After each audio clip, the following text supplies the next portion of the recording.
an ancient arrow and just watched it poop. Like, well, Alright. normal Lionel, so that challenge is over. I have started the stream since we're now 5 minutes after starting time.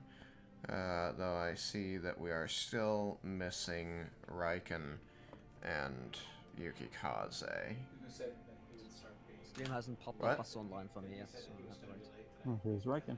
No, he said he was going to be late the first Tuesday of every month, which this is not. So he should not be late today as far as my understanding goes. That's how I understood it too. That's how I understood it. Yeah, we have a Raiken now. Yes, I had to eat, so I'm here. Eating is for the weak, Alex. It is a Tuesday. But food is so delicious. There it goes. Yeah, it is. That highly depends what kind of food. All food. I had pizza. That's What delicious. kind of pizza? Stuffed crust pepperoni pizza.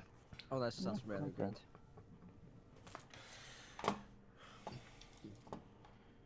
Alright, well, in the meantime, I'm hoping Malachi will join us, but should he not, for whatever reason, I will get us begun. This looks okay. Can everybody see the stream? Yep. I'm getting to it right now, so... Alright, I'll wait. I'll give this kill some time by waiting for everybody to get the stream up. Sam, you got the stream? Eats so much of my bandwidth. You think so? I don't know, Yeah, that looks right. I wasn't sure if I clicked on any old video or something again. I'm not. Or I'll do a quick little... The iPad and Twitch app is not easy to deal with. do some mouse swirlies and make sure that shows up. I don't see the mouse appearing on your screen. Alright, I got it. You're currently going around in a circle with your mouse. Yeah, I was trying to make sure that Sam was up to date. Maybe try refreshing, because that doesn't seem to be moving. It's moving. It's just a good, like, 20 seconds. Why?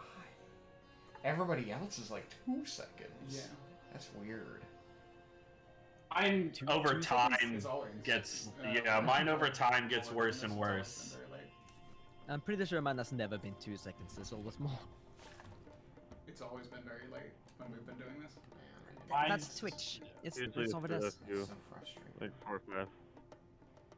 So usually I end up looking at your screen. Mine starts a little bit, and then like I'll look at it later, and I'll have to wait to see where Tristan's moving No, stuff. because I'm on hardware. It usually helps a little to have low latency mode on, but not always. I don't even know if I can do that with my Xbox, because that's what I watch it on, is through my Xbox. Don't ask me on that. I don't have an Xbox. So my laptop doesn't have to worry about Twitch and the chat and D&D stuff.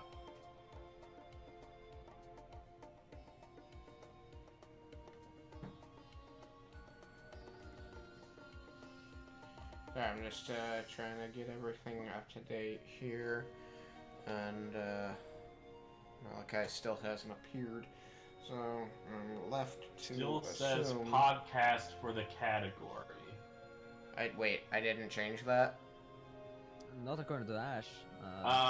Mine says playing talk shows and podcasts. Yeah, I think I didn't change it. Sorry.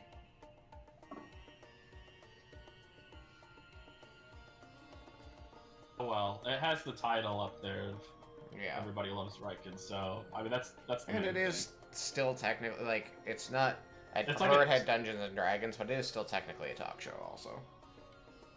Alright, let me try. thing. I mean, it's still can be considered a podcast. It's a live D&D. So, Sam, mine Podcast. only has like a delay of 6 seconds. It looks like it's an issue with the iOS app. Oh. That's been And they never decided to fix it, because they're great. So, do you want to continue using that, or do you want to borrow mine? Like I said, mine I only need for NPCs, and... I don't give a shit. I can just keep this stick Okay. if I need an instant. I'm just trying to make things more comfortable. Alright. So, let's just get into it and hope Yukikaze shows up before an hour into things. Last time we met up, which was 2 weeks ago, you guys... My bad. It's okay. I'm not upset about it. We knew that would be happening. So, you entered the hallway and began exploring.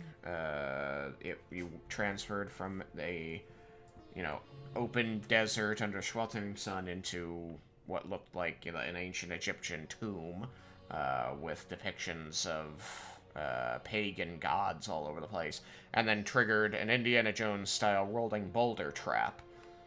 Most of the party escaped the rolling boulder trap into another room. The two who did not make it out were Raiken, who sacrificed himself to save Leah, and Laramendis, who just sucks at running. He's an old man. The party that survived wound up going through another door, transferring through another portal, effectively how this dungeon functions, and found themselves in an open-air dance studio in a populated city. And when Cyrus and Leah went back out into the hallway to try and help their fallen comrades, that is when the rest of the party realized that the reflections in the dance studio mirrors were not moving the same way they were, and ensued a battle with some copies of yourselves. A very hard-won fight, but one nonetheless, as Vendar stalked through and poisoned everyone to death with his purple worm vials. I didn't do bad. everyone. It was fun. Hey, there were some fireballs in there too. Let's not forget that. There was a fireball. I like the fireball that you set out that then cooked your Yukikaze. Okay, that wasn't my fault. And you're like, yeah, and because I'm a sorcerer with elemental adept, he can't resist it. It's like, well, that's unfortunate because his armor was going to let him resist it. I didn't know there'd be friendly fire. That's not where I put that fireball. Yes, the magic mirrors made it so that you could not place... Effectively, you could not place spells beyond their limit and would reflect anything that overlapped them back into the room, so that it was as if you were placing them entirely within the bounds of the room.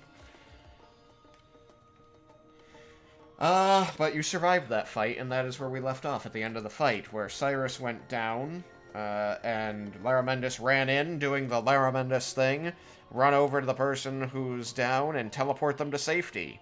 And teleport you to safety he did. Teleported you right the hell out of anywhere you know where you are. Where I had a 50% chance to die. And so I think I will start with that. Or not. Because Sam just walked away. Sam received a phone call. But, yes. I heard. Laramendis, I never know what gets exactly picked up. Since he's talking into the same mic, but from much farther away. Laramendis teleported himself and Cyrus out, but the effects, the natural effects of this place, or unnatural as they must be, prevented his teleportation from working the way he intended, and he wound up in a random location. And as you regain consciousness, Cyrus, you see Laramendis standing over you. You find that you are on top of a raised plateau. There is low grass here and several tables set out, and about 50 people all dressed very formally. And it is very clearly, as you can see, the bride and groom, a wedding ceremony. I figured I would start here, so are you ready, Sam? Sure. Alright. At least until food comes. Hmm? So at least until food comes. Yes. So, As I said, you are on top of a plateau of a kind. It is, you can see as you look out, away from you, through past the crowd that you're surrounded by, that you are in the middle of a very large desert. You can see, judging by the position of the sun, you know that it is before noon, so you can tell which way is north, south, east, and west. You know that there are mountains to the north and raised plateaus. They seem to be shelves to the north, and then mountains to the south, and then it goes out into obscurity to the east and west. So you're not exactly certain where the boundary east and west is, but you do see below you the city cascading away, these Victorian-style buildings rising from the sand, trying to get this right. It's not, they don't rise from sand. The area that is within the city is lush and healthy, and there seems to be, earth there that grows plants. What you can see are vast bodies of water extending away from you. You can see at least 3 of them from your position, and you know from looking at maps that this appears to coincide, look like what you would expect to see were you in the Empire of the Four Queens, right at its heart. You know that the Empire of the Four Queens is named after the 4 large lakes in it, and the city encompasses that area that is fed by the water there. It is fresh water. This is your history, allowing you to know these things. You know that the people here are effectively desert people. They are dark of skin. They have, from what you've studied, they have a very their culture is rather provincial. The most powerful people in this area would be plantation owners, people who produce food, because that is what is scarcest. The lakes create this basically massive oasis, and from your knowledge of history, you know that for centuries, wars were fought among the tribes here for control of this, and it wasn't until several centuries earlier, before now, or before the present, I should say, that one queen came to power and found a way to unite the people there. And she was the first of the 4 queens, the name of the territory having 2 meanings, the 4 lakes, as well as the 4 most famous empresses.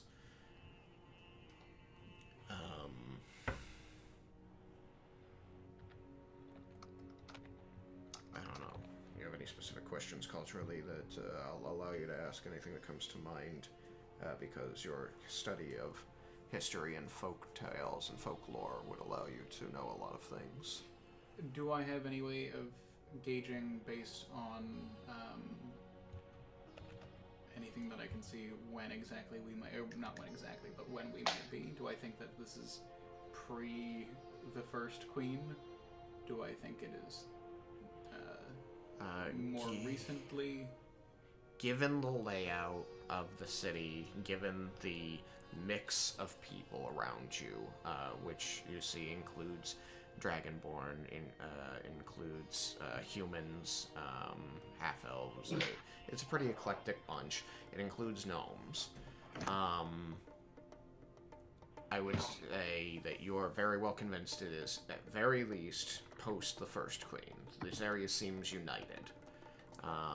It may be as recent. You don't know exactly the change in architecture, or if it has undergone such, because you've never visited. All you have is the books. It seems like it could be original architecture, so it could be as old as the first queen, but if nothing has changed, then it could be as recent as yesterday. Cool. But So that I was means expecting that you for time frame. If it This other time frame is sometime in the last, couple hundred years. like 800 years. 800. Okay, so the first one was a while. Like I thought it was like. Yeah, no, the years first or one was a something. while Okay. ago. Are the illusory people reacting to us in any way? They don't appear to be. Things seem to be playing out almost like a recording. Mm-hmm. Are they clearly moving around us without not like through you? Yeah, like not actively avoiding us, but like they are. The illusion is designed to like smoothly move around obstacles to keep the illusion going. Like if I take a step in front of somebody, are they going to take a step to the right to go around me? That's a fair question. I hadn't actually thought about that. I think that this is something that was...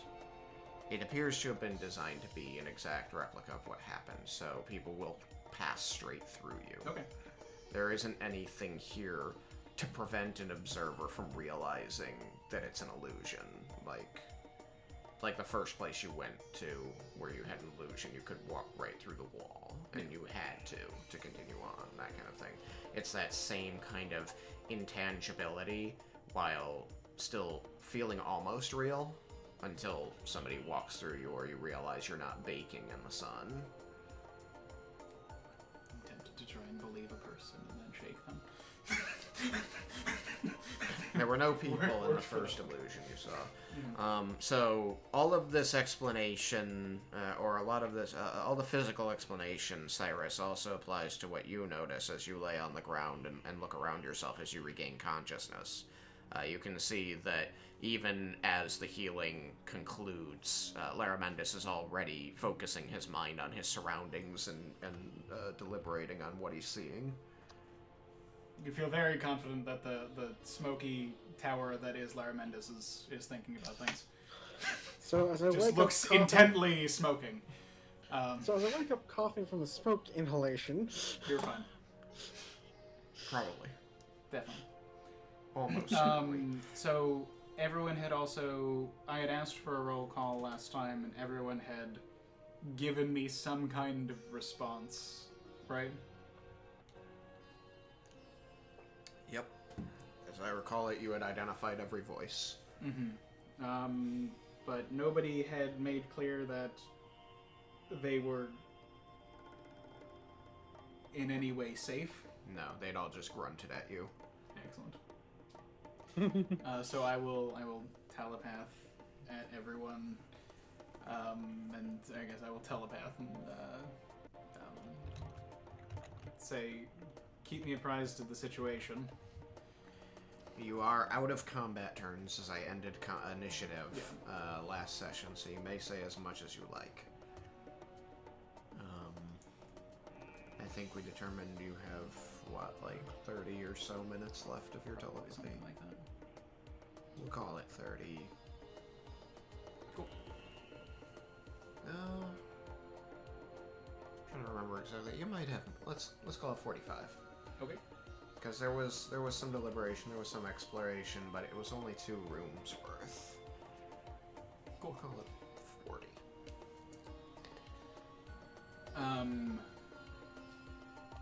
The language that everyone is speaking, or is anyone around me actually speaking? Yes, and you can hear them. Some are more muffled or distant or just garbled.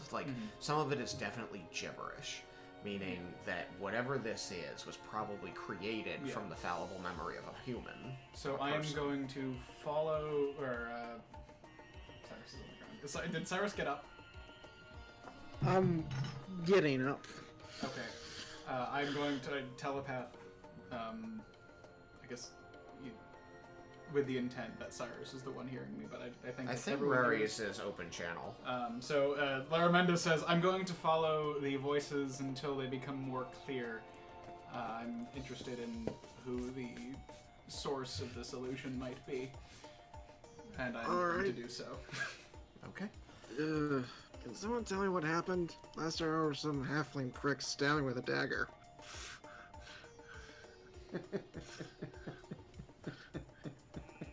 I hate me. I always thought I'd go this way. That was your reflection. Doesn't mean I don't hate him. Right, he died horribly. They all died horribly. No. You beat them all? They melted. Yeah, I melted them with poison. That's disconcerting. Melted with I'm glad that poison. everyone is safe for now. Ugh. I think so. As far as safe goes, is Raiken okay? Yeah, I'm fine. Kind of. Larminus, we need to be careful. So much as a feather could knock me over at this point. Hopefully a feather doesn't fall. What's this wee stuff you're talking about? I'm hoping there's a we, because he's the one who brought me here. I'm hoping there was a reason for that. Where are you guys? I have no idea. We are in another room. We seem to be at a wedding of some sort. In the Empire of the Four Queens, sometime within the last 800 years. Did you use Dimension Door? Yes. Which, while a swift course of action, seems like it may not have been the best. I wish I could have gotten chance to warn you. I tried Misty Step and it put me somewhere else. I figured that is what this place does. Seems reasonable for a treasure vault. I do wish that it just nullified the spells, as would be sane. But as Jebel has informed us, the rock gnomes were not.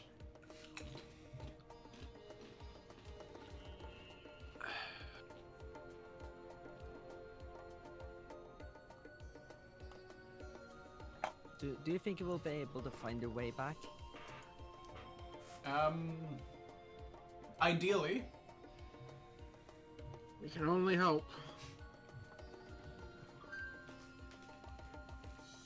We'll need to figure out which rooms this one connects with, which means finding out how to get out of it. We are not clearly in a room, which will make dealing with the walls more difficult, although I suppose we can start throwing things around and hoping to see something bounce. Although, that would be interesting. What if it appeared to continue? Or what if what if an image of whatever was thrown appeared to continue on into the distance? It would be very disconcerting. That would be fascinating. I'll try to give it a try, so long as it's not in my general direction. Last time I tried using something on a wall, it roasted a certain dragonborn. Sorry for that. I'm going to pick up, or believe a rock that I pick up and throw it as far as I can. You reach down toward your feet where there are rocks and pebbles among the grass and dirt, and you try very hard to believe in the existence of this rock, convincing yourself that this is not an illusion, but in fact reality, that you are in the Empire of the Four Queens. However, when you reach for it, your hand still passes through it, like an illusion. It does not disappear or fade away like illusions do when they are defeated by one's consciousness. But you cannot find purchase on it. I thought that might be the case. Oh well. You might want to try something from outside the illusion. I cast Prestidigitation to make a rock and I throw it. That'll work. Alright, which direction? North. North. How far can you throw something like that? I don't know how I far think I can it's. throw I something. think Improvised everything weapons is are 2060. Hmm? I think Yeah. they're always 2060. Okay. Well, improvised weapons are at least, which I think that would count. Yeah, no, it does. I am attempting to throw it as far as possible. So, let's go for 60 then. Okay. Fine. 10, 20, 30. That's fine. You don't need to roll that. I got my proficiency I got a 21 if I'm not. Yeah, you're fine either way. Oh wait, no, I got a 12. Sorry. You're still fine. You see this rock that you generate in your hand sail through the air and then abruptly stop with a clatter, just as it hits nothing. Open sky.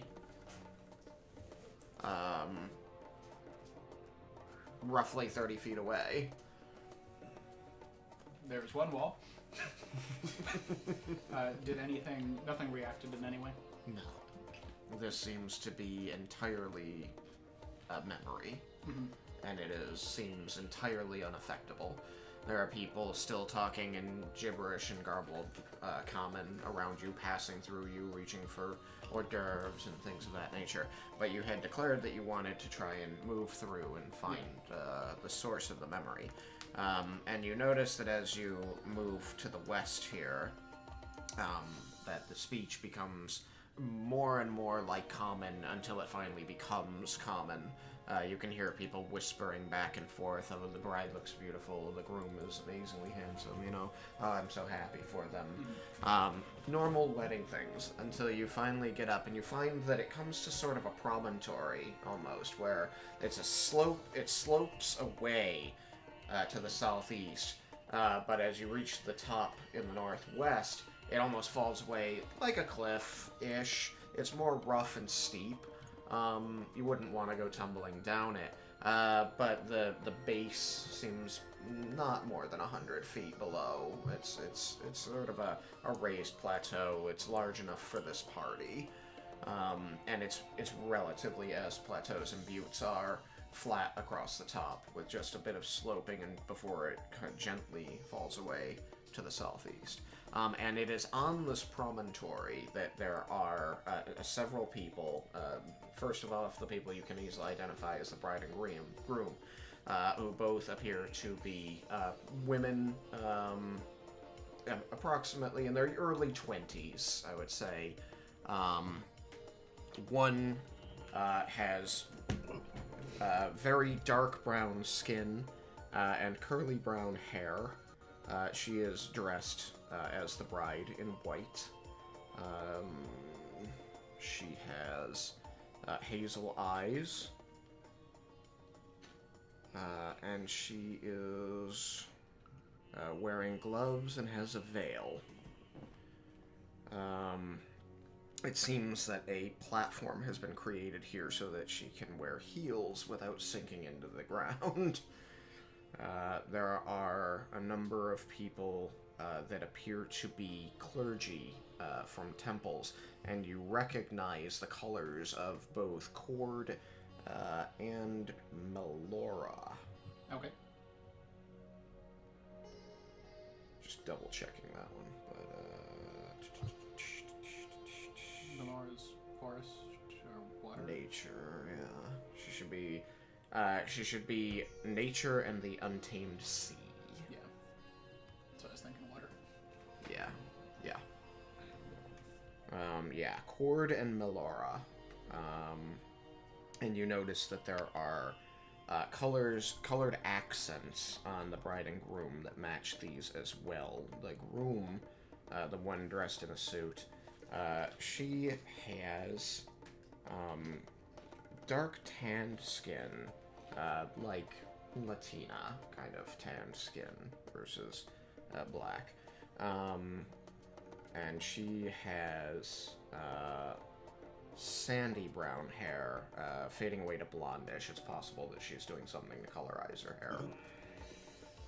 She seems to have a good bit of color to her suit that indicates a reverence for Cord, though you do find intermingled the Melora's colors. So though to hers a is lesser Cord extent. with Melora, the other Is bride Melora is with Melora Cord. Okay. Exactly. Yes, that is correct.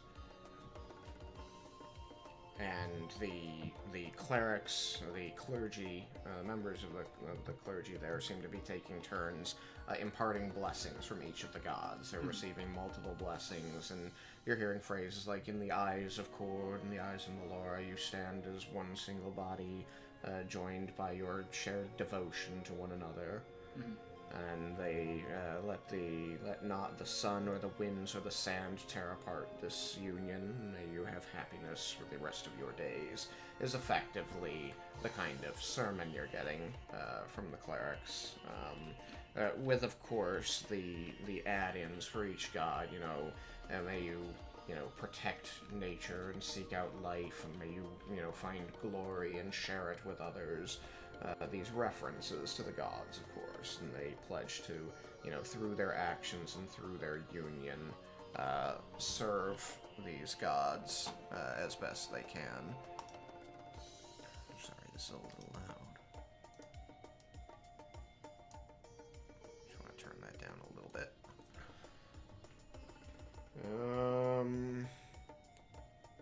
So it's definitely someone over here that the memory has come from.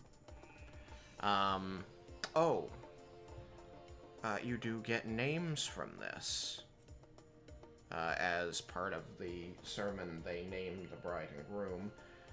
Not to draw too much from Christian ceremonies, but it seems fitting that would be a thing.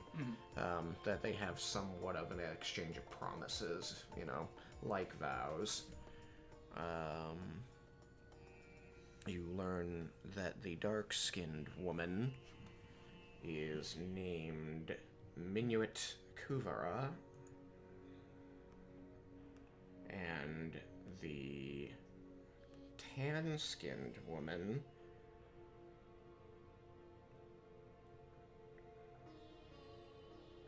is initially...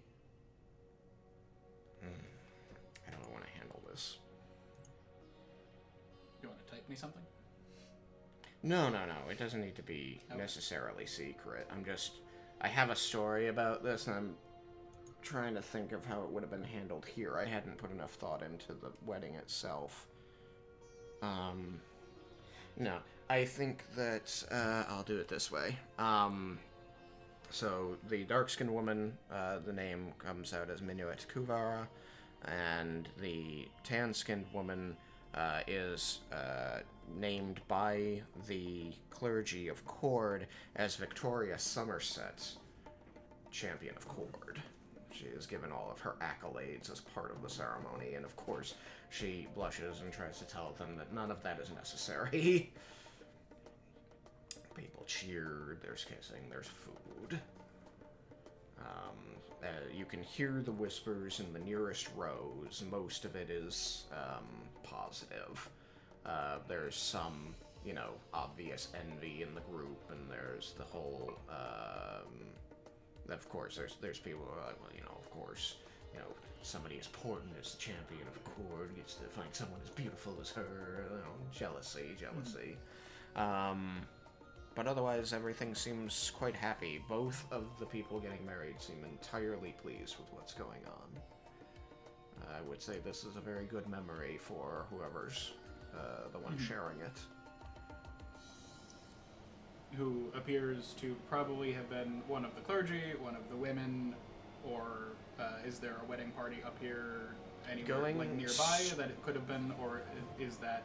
Going strictly by the clarity, the ball of clarity that you were trying to suss out, it is most likely one of the clergy or the bride or groom. Okay. It seems things become too muffled and muddled even past the first row for it to likely be any of the onlookers there. Cool. So it's definitely one of, I'm going to say there's two clergy persons for each god, male and female, giving these rites. And you can see that they are performing, in fact, a rite, burning incense and those kinds of things, making it into, what looks like a divine ritual. Asking for the gods, plural gods, blessings. But yeah, it's got to be one of those 6 people. Cool. Interesting. Yeah, unfortunately there isn't much more than that, more to it than that. It does seem to be a recording, and as soon as, people are dismissed from the rite seems to conclude, people begin eating, things become more and more distorted. You can hear a few words of, affection exchanged between the bride and groom, and as the clerics begin to depart, there is a shimmer, and the scene seems to reset. Mhm. And then begin playing again. At the beginning of the ceremony. Cool. Yeah, and everything's already seems to be arranged here, but you see, like, people who had moved around between, you know, food tables and hors d'oeuvres or shifted to talk to each other, reset, and you see them begin to mingle that way again. But up here, it started pretty much as the clerics called the group to order. Cool. So there wasn't a lot of movement of the people up at the head. But it is a beautiful ceremony, and it matches with your knowledge of how wedding ceremonies are done in this area. You know that that hasn't really changed since the second queen. So you did narrow it down yet again to within the last 600 years. Cool. I will convey that knowledge. To Ash, I'm going to ask if the names mean anything to him. He's going to pause, and you'll see the familiar sight of his light narrowing into words as he searches his memories. And says, "Well, scholar, with my regained memories, I can recall that Victoria Somerset was the name of the champion of Cord, the last known holder of the armor that your group seeks. Minuit Kuvara, according to all records, was a mage, a wizard, specifically." She had devoted her life to trying to improve humanity's relationship with nature before entangling herself with the champion of Cord. This would have been shortly after Victoria was named champion. Records after that are limited. They lived together and supposedly they died. My records of anything end with what the Temple of Cord has chosen to refer to as the Final Flash. That is when the armor of Cord was last seen, and it is assumed to coincide with Miss Somerset's death. Hence the name. I believe we found the identity of the Lich. I will telepath at everyone. Yeah, seems possible. Wait, There's more I don't reason to kill understand. this lich. so is the Lich the champion of Cord? I would posit that the Lich is the mage. His wizardry is one of the more common professions that brings one into such knowledge. I concur with this conclusion, scholar. I don't have any conclusive evidence to support you, but your deduction seems reasonable to me. Should we see about trying to find the others, or at least leave this particular area? Could you spot anything that could possibly be the relic?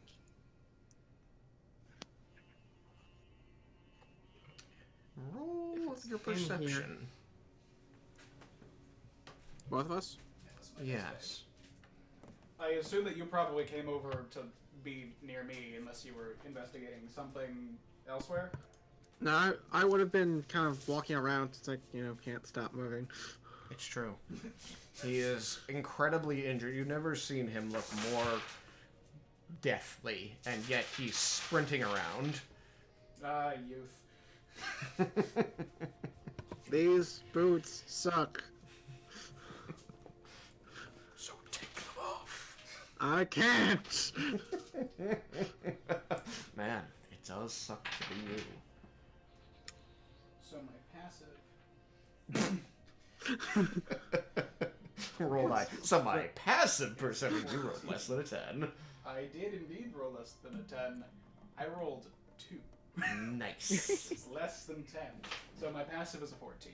Your passive is a 14. Okay. Where is my perception? There it is. So I rolled a 12. I got an 11. You rolled 12, you got an 11. Okay. So the only armor you see here seems to be, the padded and ringmail kind that seems to be on a couple of archers and halberd bearers around the periphery of this, especially at the edge of the plateau where it begins to slope down away to make sure no uninvited guests. Everybody else seems unarmored and very well dressed, and there's only a couple guards, so it seems to you, even by, past standards, this is people here must have felt very safe. Mm-hmm. Now you do know, as you can look around and see, you're in practically the middle of this oasis. The city expands out from you very nearly. Like the lands in between the bodies of water you can see sprout with buildings and what looks like it might be a palace or palaces. And out here there are more wooden and more less structurally fortified buildings, almost like they don't feel the need. You notice it's a very what's the word? They're very comfortable. And you know that this woman is a champion of Cord. She is not wearing any obvious armor. She has some intricate jewelry on her. There's a ring on her finger that has it's a intricate silver number with a large topaz. It's where anyone would wear an engagement ring. She also has jeweled earrings, and you notice that she has multiple chains around her neck for necklaces, and there are a few different pendants on those. One of those is a very obvious symbol of Cord, the fist bearing the lightning bolt. But outside of anything like this, you don't see anything that resembles this legendary armor of Cord. I'm not seeing anything in particular that makes me think about that, which seems reasonable that one wouldn't wear a suit of armor to one's wedding, I would hope. I think Liamore meant the liches. Speak for yourself. Relic, not the armor. Oh. Yes, what he said. Which I also doubt would be here. Even if it was, it would most likely be hidden by the illusion. She does not appear at this stage in her life to be in a stage of unlife, I think. That is fair. She does not look undead. She does not look Yes, like but- she might be a lich. Isn't the relic supposed to be something like important to them in life? Or did I misunderstand? That's I don't true. think We it's should take talking note of about what's actually. here in case it's something from this ceremony. Maybe it's the ring. That's possible. I'd say even likely, but no guarantee. So I take note of the jewelry that both of them are wearing. Okay. Just like a mental note of Okay. it to be like, okay, these are things that I might be intending to look for. Okay. Do you want any of them redescribed? I mean, I didn't give any description of the Yeah. other necklaces. She has 3. Yeah, I think if we need the descriptions. You've got like eidetic memory or something, so. It is possible that one of the pieces of jewelry might perform that function. I believe if I saw them again, I could identify them. Good. But now, I'm not sure if we can learn anything else from this particular vision. Then I suggest we leave through the back, because this feels like a presentation, and if that is the case, I would think they'd want us to kind of see things, from like come in from the back of what would be the event. At least that's how I would set it up. That is fair. I'm going to however, create another rock and throw it to the north. Like, do 4 rocks each of the directions, throwing them as far as possible. I want to see walls. Wall. And right, wall. 10, 20, 30, 40, 50. Wall. 10, 20, 30, 40, 50. Just barely. Wall. I picked the right spot. So, out of curiosity, do I see the one? Oh. Food! Ooh. I'm gonna take a quick break here while Sam gets the food. But yes. So, feel free to continue asking questions. Cyrus can ask me questions, or the other players can ask Cyrus questions.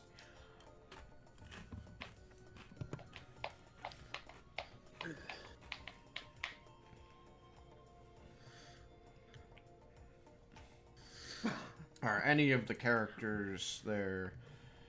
Has all that has happened only where? Yes, I started today's session, Malachi, welcome, with Laramendis and Cyrus. Since I ended combat last time with you guys, I figured I would start them with the place they teleported themselves to.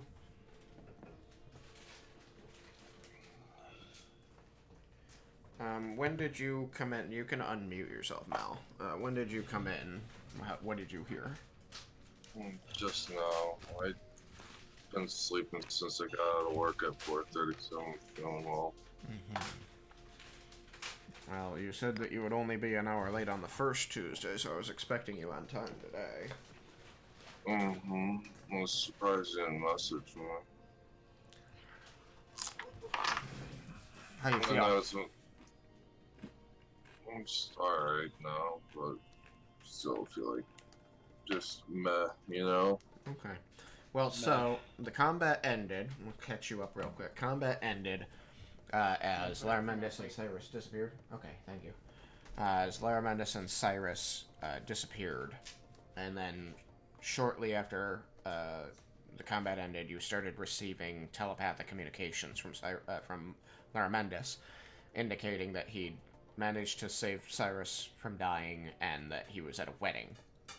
There were long silences as he and Cyrus went around and investigated this wedding, and then there was a sudden communication from Laramendis as he exclaimed, "I think we might have discovered the identity of the Lich." Oh.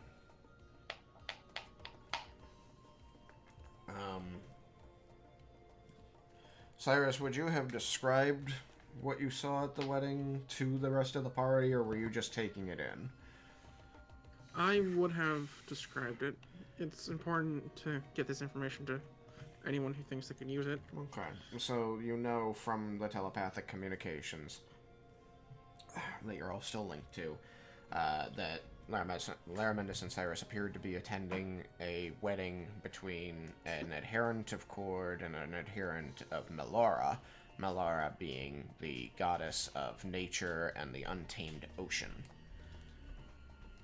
Thank you. I don't know if you wanted to catch it. Goodness. No, I don't need to catch it. Well, oh man, maybe. And that it was during that time that they confirmed that the adherent of Cord was in fact the last known champion of Cord, whose name was given during the ceremony as Victoria Somerset.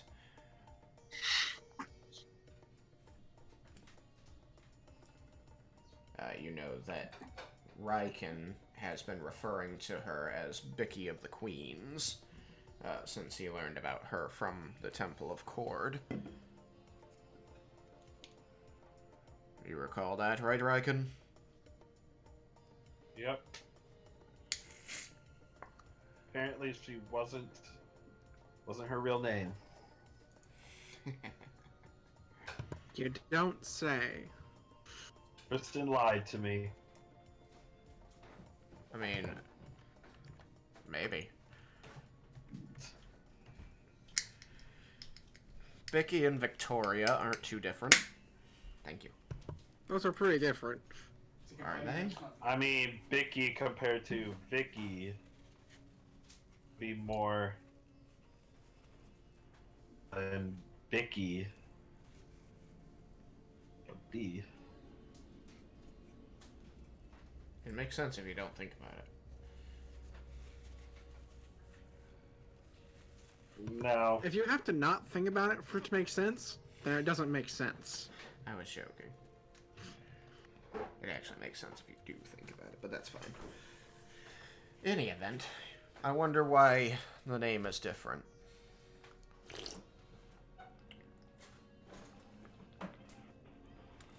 Maybe we'll find out. Next time on Everybody Loves Raiken, Bala's not really named Bala. I knew it. Her real name is Been there. Victoria. Ball No. Grath. She's Bicky of the Queens. You've just been getting it confused. She was the last known champion of Cord. So weird. Didn't know it And could be you a dragon. pledged to kill her. What a dick. I don't think Coach's gonna be happy with you for that one. How could you scroll like that, computer? Damn it. Where did that 0 come from? Any event.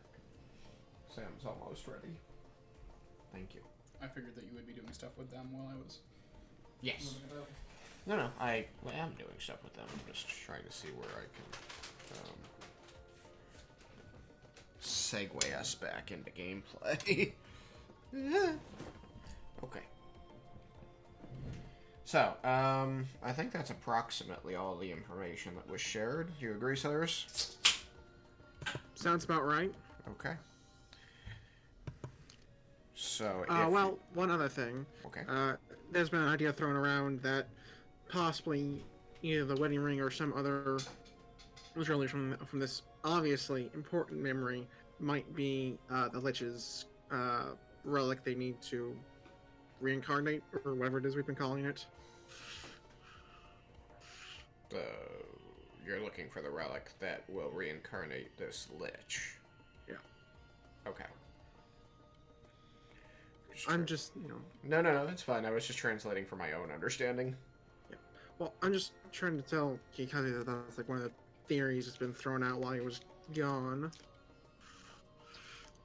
Was this That might be something in this actual scene. theories of communication back and forth between players, or just our conjectures?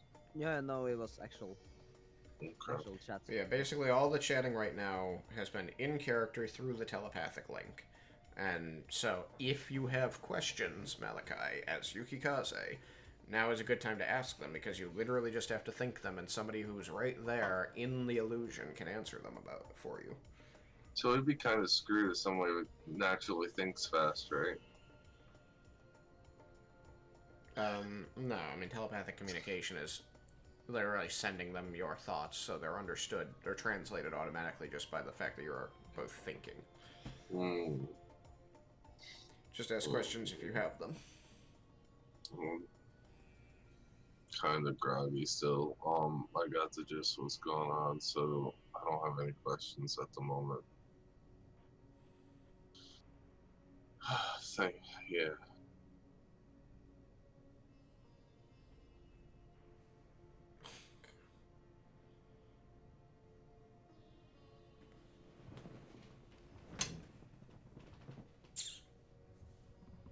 Here you go, Sam.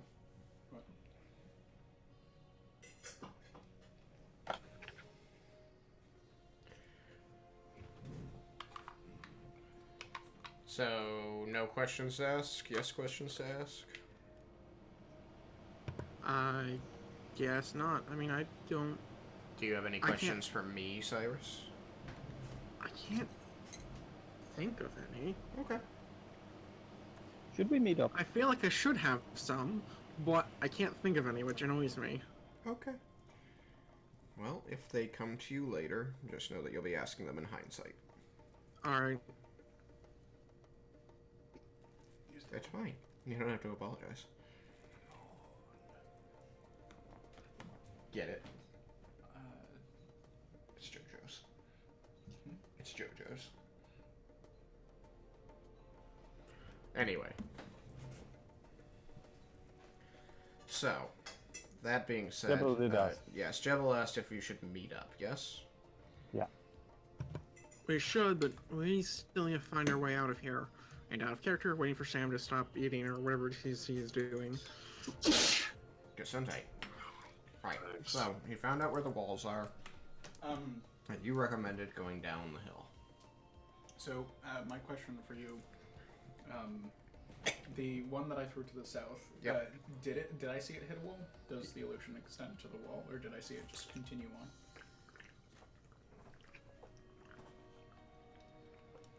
I believe that all the walls were in range of your throw. Yeah, they were. Yeah. But you said that I saw it hit a wall, and as a player looking at the map. Oh, With the yeah, purple. no. My question is... That's right. How is it interacting with the edge of the purple for the purposes of, do I actually have any reason to think that that's where we should be going? No, I appreciate that. Thank you. That was dumb of me. 'Cause So otherwise you, I'm going because to you a wall neither and then heard following it. it in one direction. You neither heard it. It seemed to just sail off into the distance and fall down among the, the buildings off this plateau. So you know that there's a solid wall within the illusion north, east, and west. Mhm. But you don't. It's hard to tell if the one to the south, if the wall is outside the illusion, or if it's just very far away within the illusion. Yeah. So my suggestion to Cyrus is going to be that we go to one of the walls that we saw a rock actually hit, and then follow it in one direction or another, and eventually we'll probably pace out the room and figure out what Alright, might be a then. door. Let's go to the west. That rocket closer. Okay. You go to the west, and you go to walk off the edge of the promontory, and you notice that you find a wall just as your feet begin to leave the ground, and you are just levitating just off the cliff. And then as soon as you think about it at all, you look down and you start falling because gravity has decided that you realized it was there. Mm-hmm. We're in a cartoon now. It's true. Thank you, Wile E. Coyote.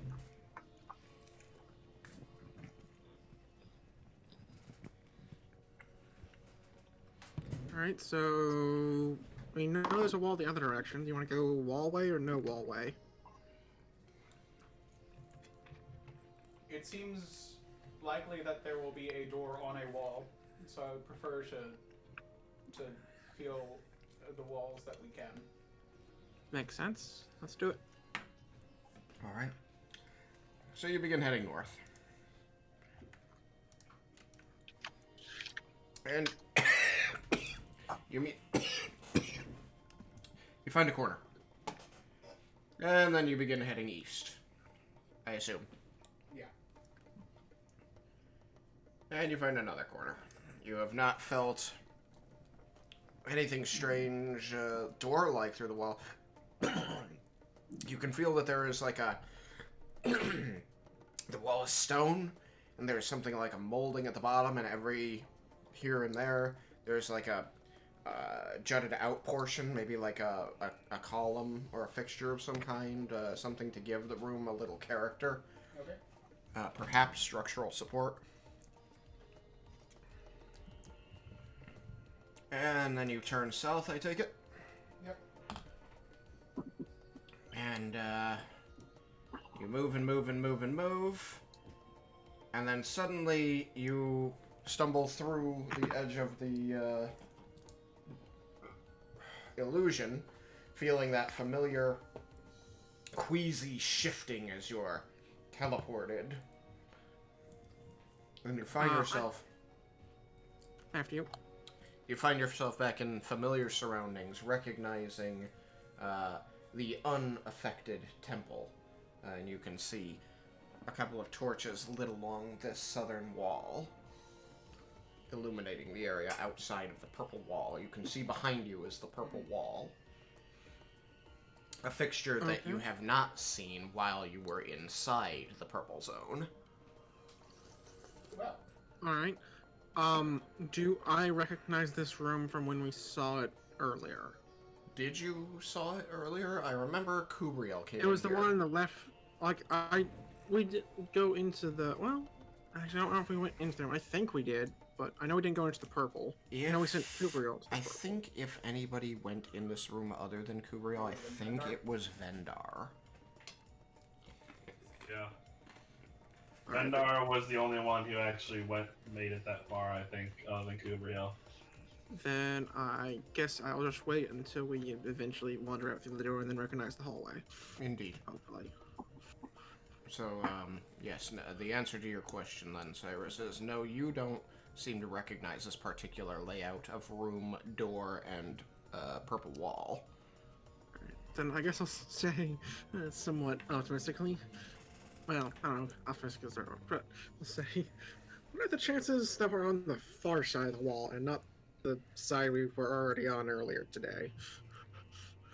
It depends if there is a far side. What would you say the chances of that are? Slim to none, and Slim's fading fast.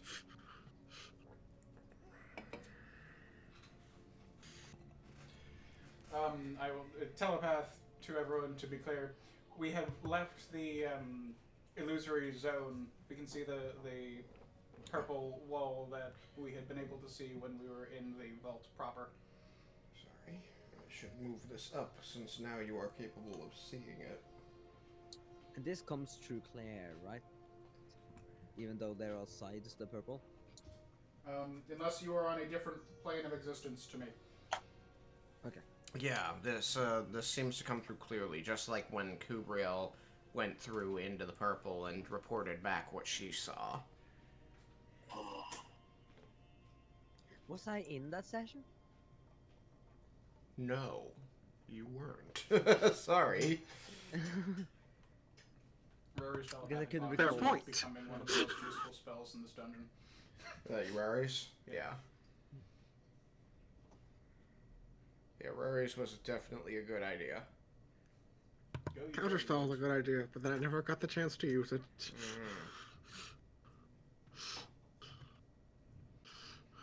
I go and listen at the door that we see.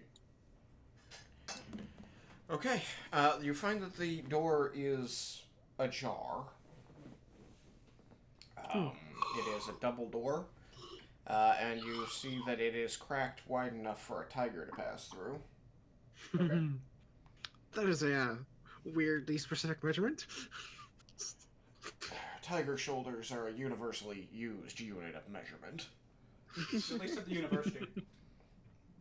There is the tiger at the university, which is used to measure all tigers' shoulders widths are measured from the one tiger. Yeah. So the capital T. Kubriel would be 0.95 university tiger. So what you're saying is that a tiger is as accurate as a meter. No, as long as you use the tiger is the standardized meter. tiger, yeah. You're making all measurements from that tiger.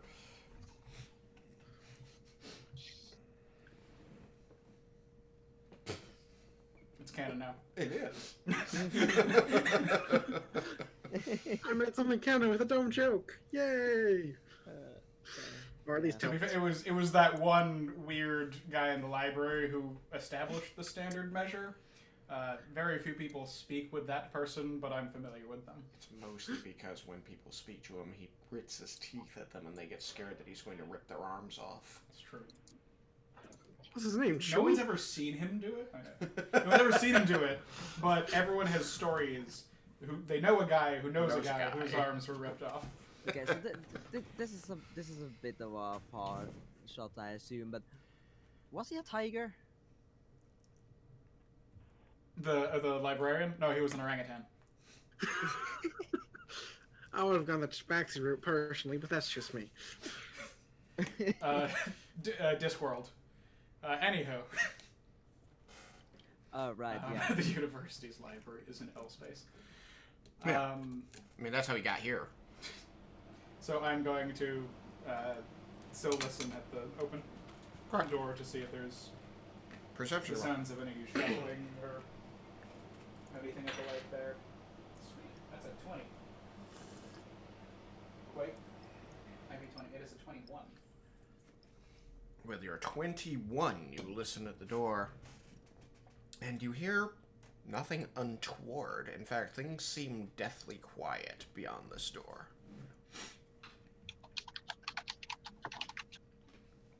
Well, let's see how this goes. I step outside.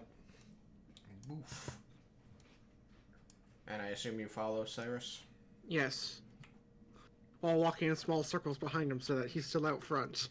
But I'm still using my full movement. Okay, okay. Boo, boo. Boo.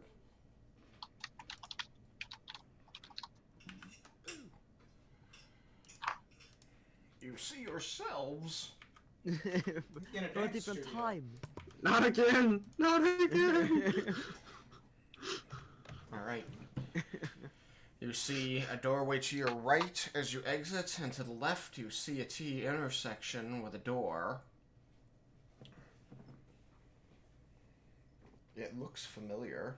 It looks like a hallway you've been in before, though you've never been at this end of it, so the perspective is a little disorienting and you don't immediately match it up with exactly where you are, but you recognize the decor and, you know, as far as you're able to, the layout, so you know roughly where you are. I would imagine fancy locked door is fairly recognizable. Is it open, or is it closed and as fancy as it was before? Oh, that's a good point. Let's find out.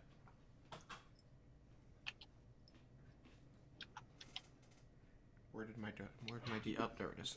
Like, how did I lose a die? A flat so. Okay, it's closed. Story of my life. It's Is it closed. going to have a different riddle on it? I don't know. Did you come up with a riddle? I didn't. Okay. Probably not then. Can it have a different riddle? Do you have a riddle? Oh, come on. Then no. Why? Don't. Come on. We've got a hard enough time getting back as it is. I don't need another riddle that I don't know the answer to. We are down the hallway that Kubriel and Vendar had gone down before we entered the room that we had to solve the riddle to get into. It should be, if we don't encounter anything, and we don't hear anything, unless you do, Cyrus, it should be fairly quick for us to get back to you. I don't. And I would I'm like not to the do most so. perceptive person. Yep. You deposit yourselves at the door. And, again, you look at the door, and I believe I had said it was engraved into it, but let me check my thing, just in case that's not what it was.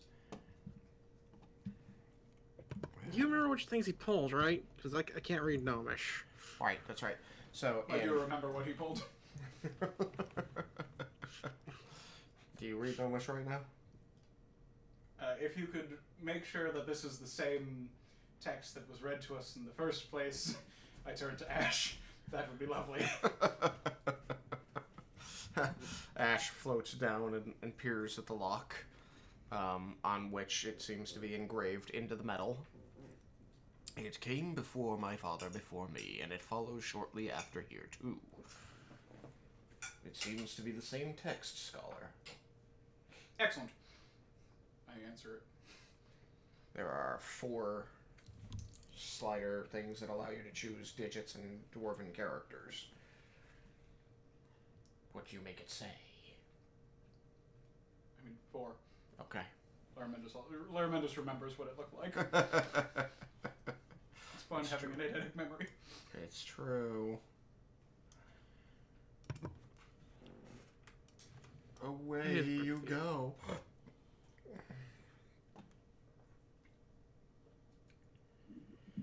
Into this room.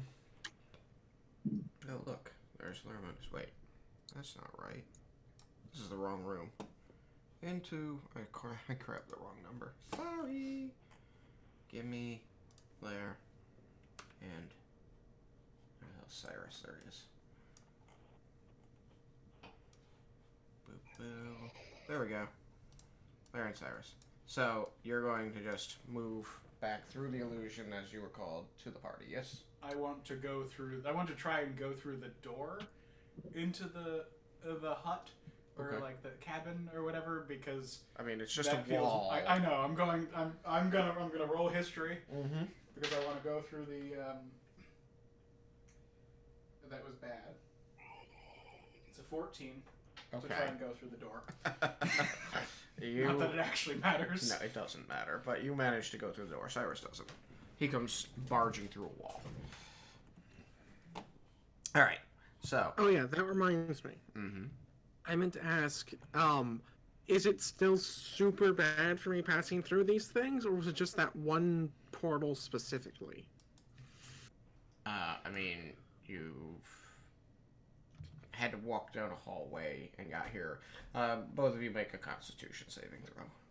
I really should just ask for them every time people go through one. I'm not using those dice. Those dice don't make me today. That die likes me less.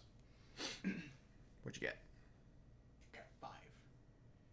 You throw up? Yep. Even though I walked through the door? right at the door jam. Just. I got a Or 19. is it just I walk through the door and I feel fine for the just half a second, long enough to see Cyrus walk through not the door, and that's what really does it. Alright, I think we are. He has a weak stomach for things messing with his reality. No. Instead, you just vomit everywhere. This one? Sure. This one. That'll do. Okay. So, make another Constitution saving throw, both of you. It's a different die. That's So, better after Okay. for a 9. A 9, cool. So you feel horrendous. And after you, sorry, didn't mean to interrupt. no, it's fine. So because you failed twice, the next time you are made to make a dexterity saving throw, you're at disadvantage. Con or dex? Oh, Dex. dex, yeah. Yeah. Because you are woozy and just, you feel awful. And you still want to throw up. And the second time you failed it, we're going to throw it on charisma. Fair enough. Okay. That was because we were going through walls.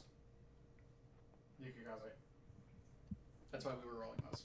Yes. So, after the application of Halfling Luck, I got a 14. Okay, you're fine.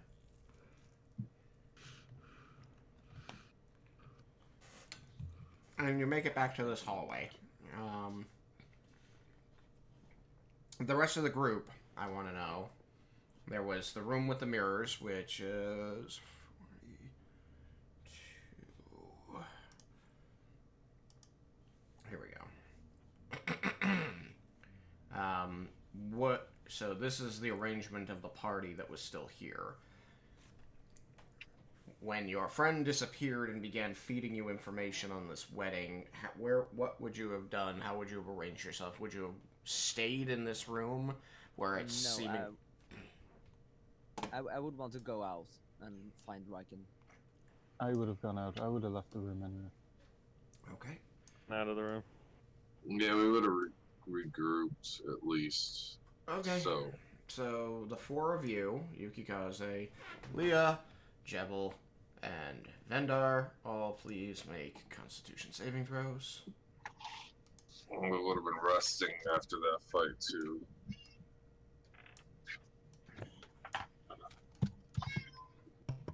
Also, one last thing I'd like to say, just for right now as standard operating procedure, if I see an enemy casting a spell, assume I'm going to counterspell. Because anything that gets cast is likely going to kill me. Okay. Good enough. I got 16. I got 12. Okay. 13. Okay. What'd you get, Yukikaze? 13. Okay. You're all It's not pleasant passing through, as you have done so many times recently, but you managed to keep it together. You're back in this hallway. You're teleported away from your open air dance studio, and you find yourself back in the gloomy, dark, dank underground passageway that is lined, walled and ceilinged in stone, hung with cobwebs, and you can see the scuff marks and blood on the floor from where the boulder rolled by and squashed Laramendus and Raiken.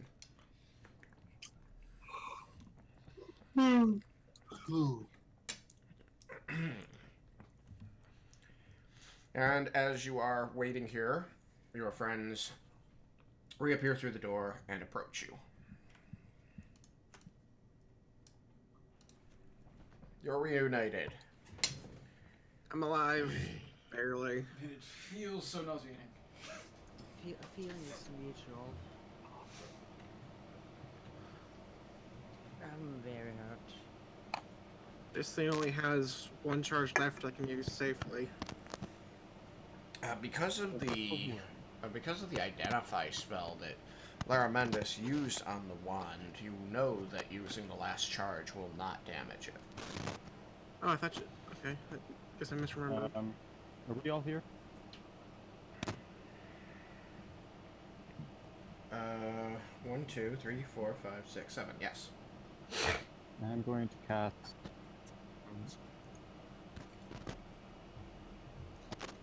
Who's breaking up? Yeah, I was Jebble. about to ask if you can Jebble. hear static or if it's my headphones. No, it's Thomas's mic. You want to just check your wire connectivity there, Thomas? That's worse. That's a lot worse. I'm just messing about with some stuff there. How's that? Way Better. Yeah. Okay. I said I was casting Mass Cure Wounds. Okay. Woo! That's very good. What is the roll on that? And would you like me to continue doing my DM thing where I also roll, and if that's higher, you get to have it? I thought that was on the Yeah, sure. It's 3d8 It's all helium. and then plus 4.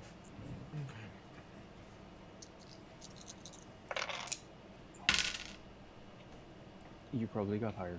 I got a 7. Altogether? Yeah. On your dice? including Yeah. the +4. Well, no. Oh. The plus 4, it's 11. Yeah, I got an 8 on mine. So everyone gets a whole 12 hit points back. I might be able to get blown on now. Like, a wind might not kill me. Yeah, it was real Wait. sad. I rolled a 1, a 2, and a 4. Roll 2 3s. Double my everyone hit gets points. off. I mean, yeah, to be fair, that doubled my hit points. it so- quadrupled mine. Yep, doubled Yeah, mine. I mean, let's see. Yeah, it quadrupled mine as well. Wow. Yeah. At least I'm sad, motherfuckers. Just feel one of my ribs pop back into place. Yep. Like, well, I Vendikar and really- Yukikaze had the most HP after that.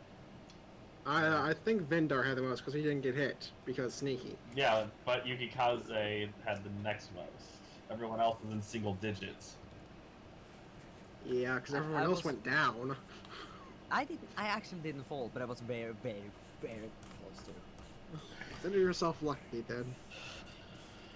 All right. Yeah. Well, here you are in this hallway, surrounded by your closest allies, and gloom, darkness, and the stone walls, and these very obvious the recesses that are very obvious doors with these pagan gods depicted on them. And then there's this curve to the right, to the east there. It curves northward.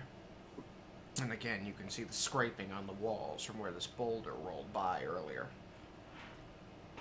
Are they in the illusion that we were in this hallway, or?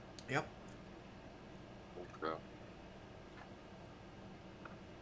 Illusion on top of illusion. We keep getting deeper in. That'll be great. Bit of an onion. Wouldn't it be great if he thought it was the boulder was an illusion and stood right in front of it and got squished? Yeah. Well, we figured it was real and still got squished. So did it really matter? So I don't remember which way we came from. That way, because I just came from that way. Alright. And out of character, in case you don't remember, from the left. No, I remember. I was just making sure. Yeah.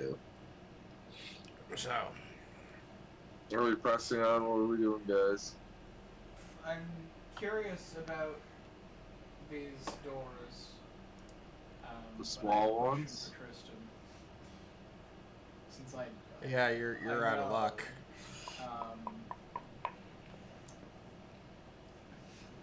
You're gonna have to let them figure it out. Well, it's something I thought about, but I didn't convey to. I don't know if I said it. It's like if we ever have this doppelganger problem, this telepathy is very handy. We could look at each other and tell each other to do something to identify themselves without anyone else hearing.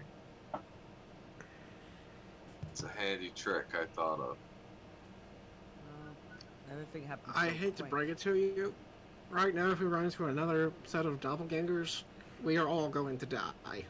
I know, but as something handy for identifying each other, any bit, if we get a single doppelganger, something trying to hide in amongst us, we can look at each other and say, "Hey, is that Yulia?" Nod, and then What, you know. what if the doppelgangers can also access the telepathic? That Do would I not think make that is sense. possible given the spell? I don't know how this works. Doppelganger is a separate entity. Do I think that someone could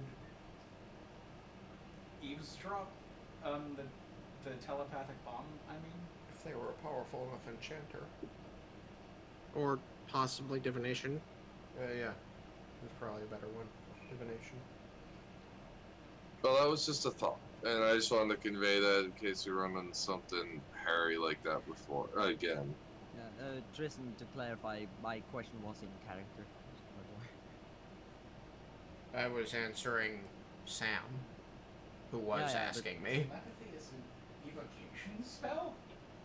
Yeah, no, I understand that your question was in character. I was answering Sam because he conveyed the question to me because he needed to know what the answer was if his character knew it. Oh yeah, gotcha. So, yes, it might have sounded like I was answering yours, but I was allowing him to know how he should answer yours. Gotcha. Mm-hmm. Telepathy is an evocation spell. Telepathy is evocation. That's stupid. Very telepathic knowledge, I think. Yeah. That's stupid. Should be enchantment, shouldn't it? Various telepathic bond is divination. Telepathy is evocation. Fuck you, 5th edition. Fucking standardize your shit. They have the same results. Telepathy, you forge the bond with any creature with which you are familiar anywhere. So, Anytime. So, like, if I had telepathy, I could be anywhere and then cast telepathy with Nalia as the target, and then we could communicate telepathically, no matter where we were. Rari's telepathic bond requires you to touch everyone. Well, I know that Rares allows you to have multiple targets, but I didn't realize that telepathy allowed you to do it with someone who wasn't present. And telepathy lasts 24 hours. Oh, that's really fancy. But still, like, their goal, the result is the same. You have a telepathic link with somebody and you can communicate by thought. They should be the same school. They should be the same school. That's my complaint. I don't care what school. I kind of care what school. But they should be the same school. Yeah. In any event. Ignoring the bullshit that is half of 5th edition's rules.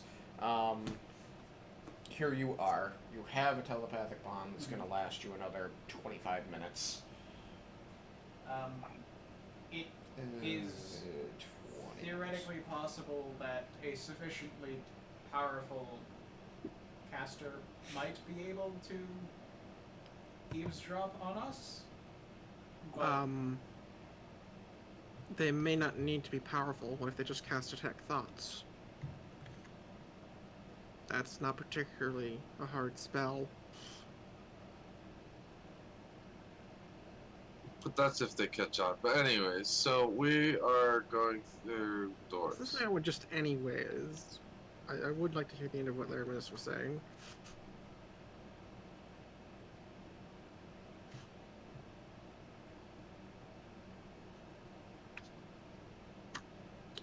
Or not.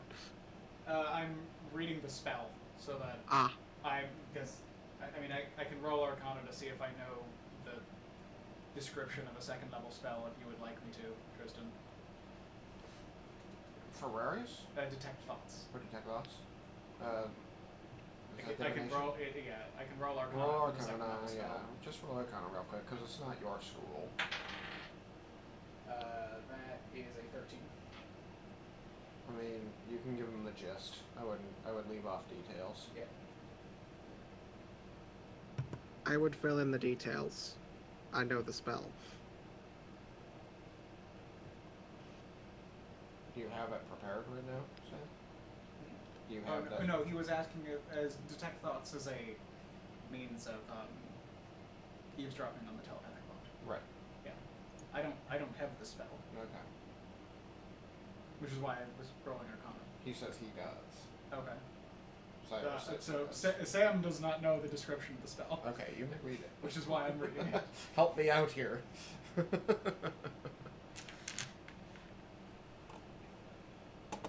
I want to be able to continue checking Twitter. Do the work for me, so I just have to do the storytelling.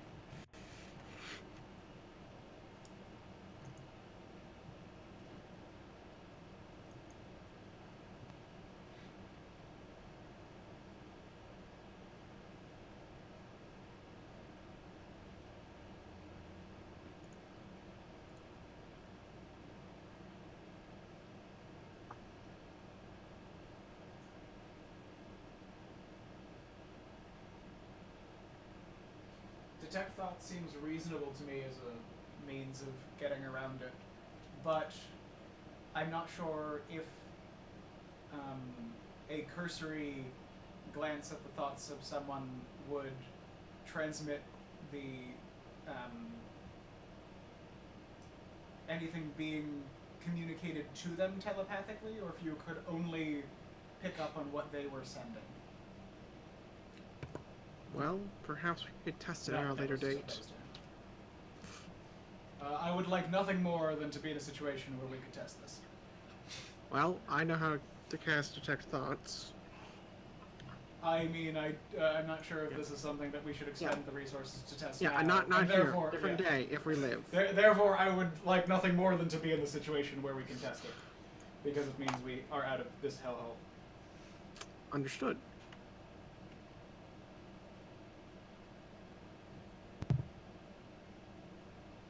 So what's your next move?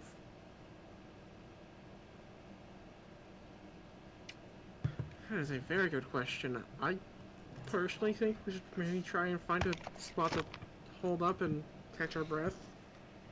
Agreed.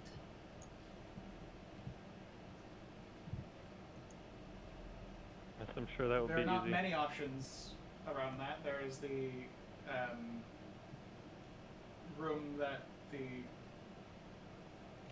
almost doppelgangers came out of.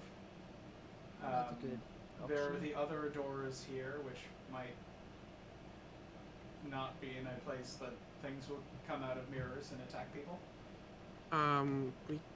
If you could cast Tiny Hut, we could just hold up in this hallway. It should be able to stop the boulder if it comes again somehow.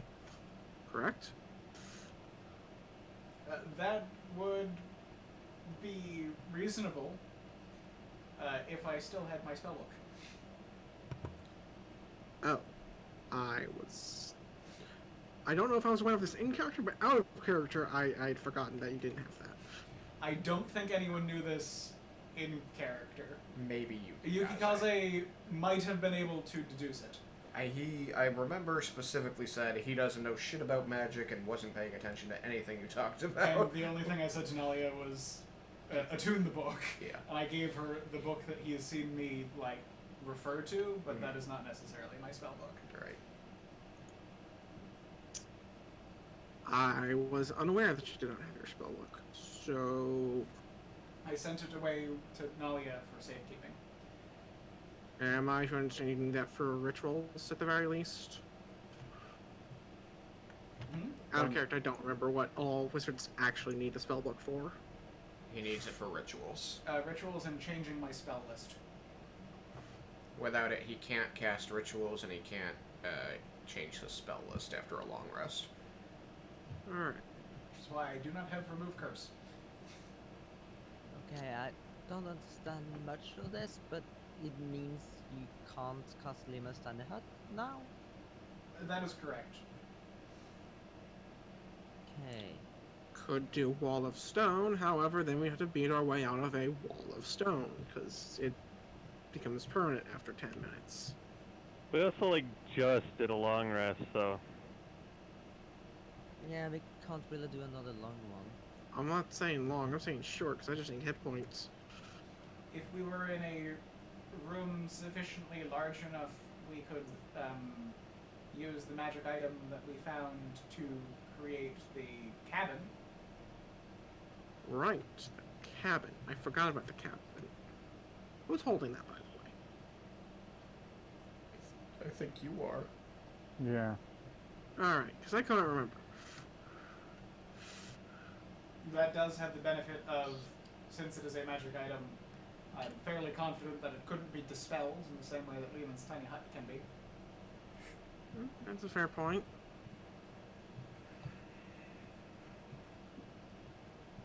It also has, Well, since I somewhat evidently nicer done Duke and was amenities. unaware I ended up with the portable building, I don't remember how big, or have it written down how big of a space we need to use that. Man. If only I had that shit. I have it somewhere. Why do I not have access to the little dots? Where are my dots? Where are my dots? There are my dots. Drive. Why does docs not come up here? I don't want any of this. Alright, there we go. I have the information which you seek in this lovely document I created. Q. Garl's Instant Cabin. I don't see a size. Pressing the button on the UI you used identifying everything, so you know that pressing the button on the small brass box activates a spell similar to Liamon's secret chest, but instead summons a small cabin furnished with 10 luxurious beds. Amenities include just enough room to don and doff armor, a looking glass above a basin which has a knob that fills up a basin with water, and a fireplace connected to the plane fire can be turned on and off by a lever. So, the whole thing is a 20 by 20 square by 20 tall. Ugh, whoa. How tall was the dance studio?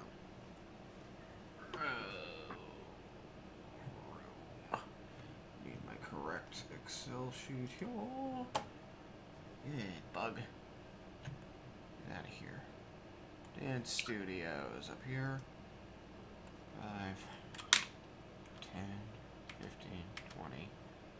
10, 15, 20. Oops, there we go. Larger than that. Did you say 20 by 20? 20 feet by 20 feet, not 20 squares by 20 squares. Yeah, 20 feet by 20 feet. And Yeah. how tall? By 20 feet. Yeah, but how tall is this hallway? 20 feet. Then it's possible to put it in this hallway. Do you want to do that? Can we get I into suppose the we- door if we do that? That's where the door appears.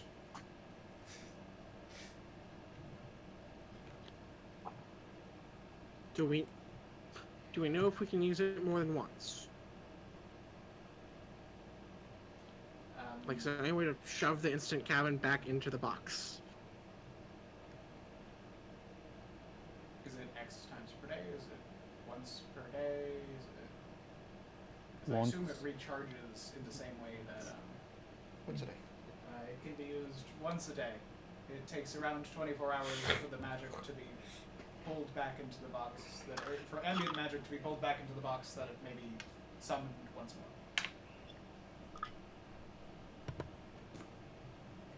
So it Alright. stays there for 24 hours and then poof. Then summoning it in here You can could push the prove button.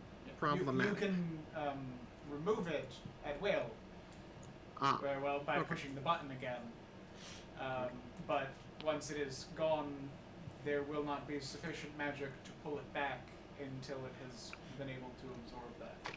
However, we don't know what happens entirely if it is being held by a sorcerer who is a magical battery, as we have seen from the storm. But this also might be something that somebody else should push the button. This is something that we should test at a safer juncture. Yeah, because where is the button once you made the hut? What was that, Would Wako?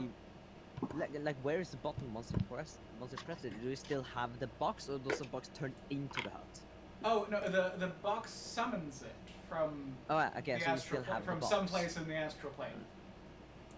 I was imagining like it became the hut, and The then it's ethereal like plane. the button is like a doorbell, because that is a very poor design. that's along the lines Push of it what I and was hook it, and it thinking. becomes it. It was kind of 'Cause funny. I thought it was Imagine like Liam in Secret Trust. You said so it pulls it. So like you have the it miniature. does, but it's it in pulls the, it. the box becomes inside of it, basically.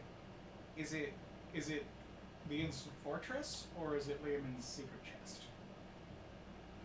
I don't know the secret fortress. That is an item. It's not a spell.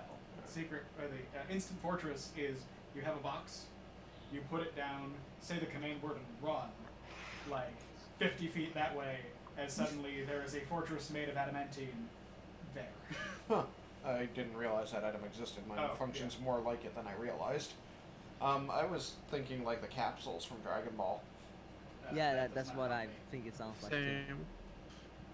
But I still imagine like if button ended I up mean, on it the is house. it and then is still some- summoning it. It is still summoning it to that location, Yeah, but this it is- summons it Yes. to its own location. You use an action to place this 1-inch metal cube on the ground and speak its command word.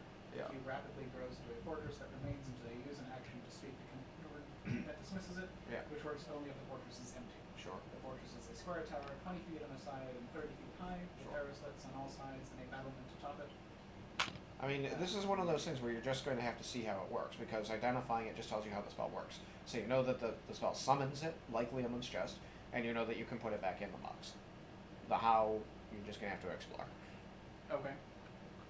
Yeah, so So maybe it's a bad if you're idea to telling me put that it it functions here. like Lehman's chest, then he thinks that there is a thing somewhere else that is brought to wherever you have the thing. That's accurate.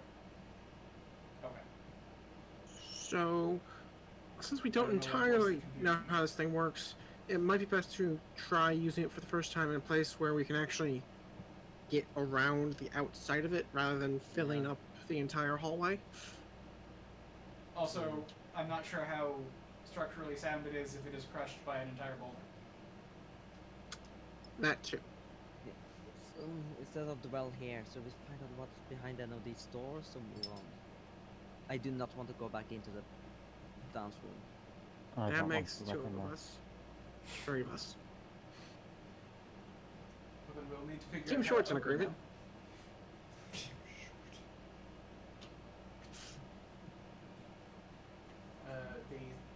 The only door we tried, which was the second one in this hallway from the direction that we came from,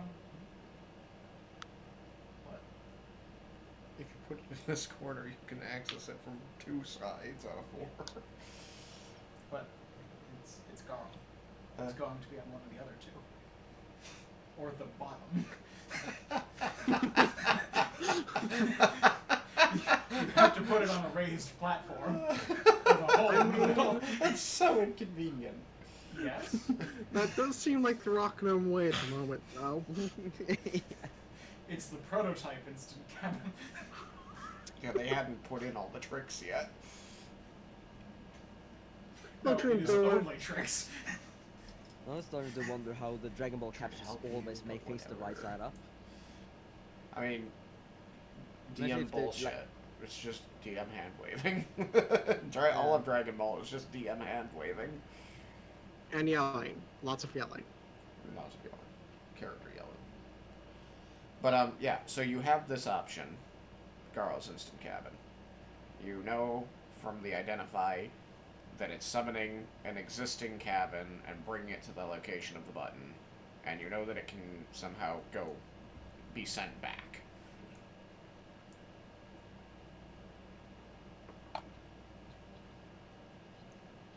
You know its dimensions.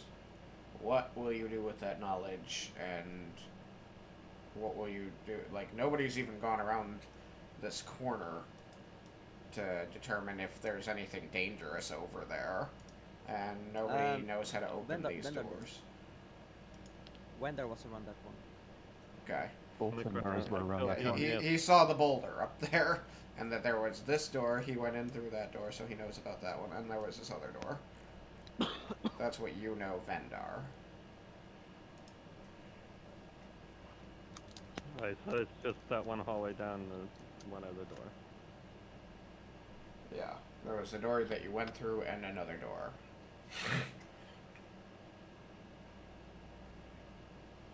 Because you went through that door after you shot your mirror devil and melted him into a puddle of nasty. So they know that that door leads to the same room. You know that specifically the closest door on that wall leads into the same room.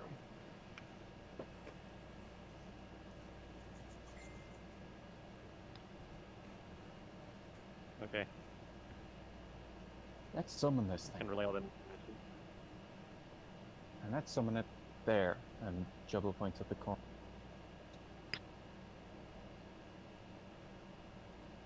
Jebel wants to summon the cabin at the corner. Yeah, I too was thinking of the corner, but you still have the problem of what if the door faces towards the wall? And then we're out of luck. I'd rather not. I'd love to really know what's on the other side of one of these doors before we open it. The other option would be to go into the room where we just fought our doubles and hope they don't Nope. more spawn. Nope. Yeah, I'm gonna call a hard nope I on don't, that. I don't really want to do that either. She wants your thoughts on it.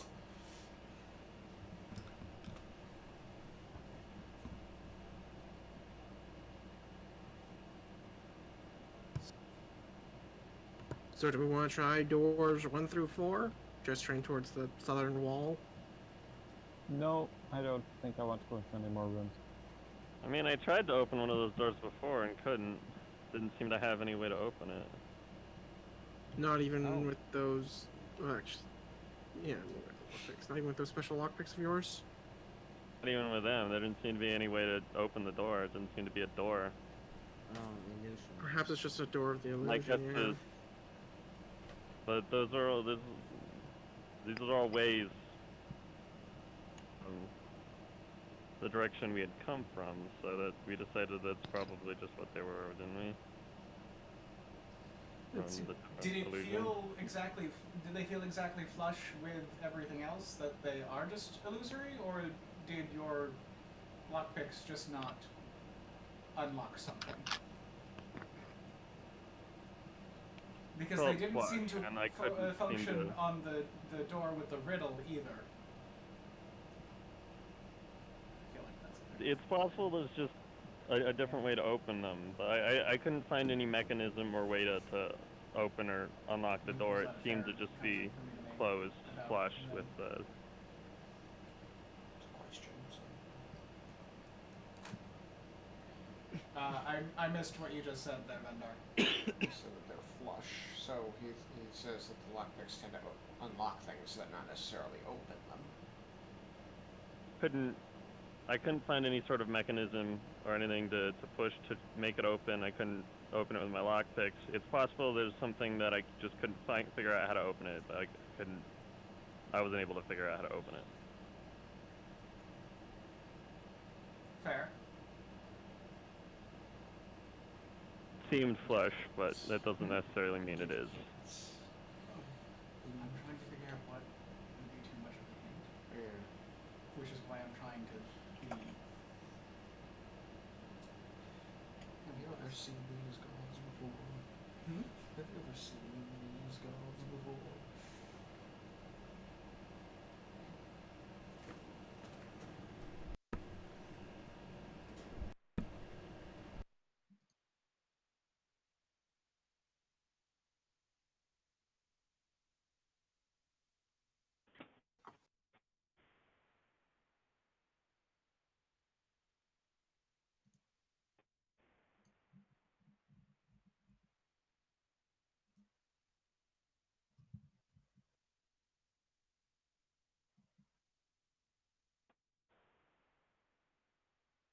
Did it become quiet for everyone else?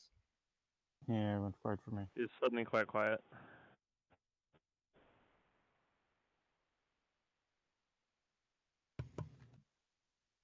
But Tristan is lighting up. He's lighting up, but I don't know if he's not talking or I can't hear him. I'm guessing he's talking, but still can't hear him. I just realized I was muted. I It hope did Raiken seem knows that he's they muted have too. like a constant buzz that is also no longer there, so. Yeah. I think the constant buzz is the AC. Oh, no, we can hear you. We had muted to have a discussion. Yes. Oh, Okay. Ah, Secrets. There's always another one. Well, are you Vecnians? Yes. We are of Vecna. It is true. Ash is actually an anti-Seon. Pulls in, Dirty like, Vecnas.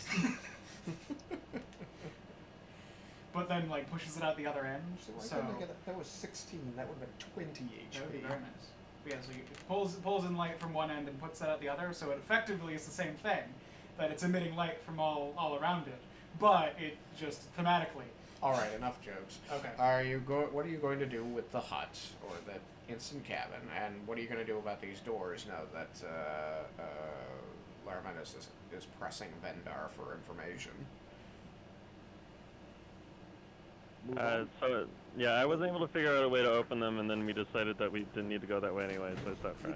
We could also go back. There's like a bigger room right behind us. We know that. So,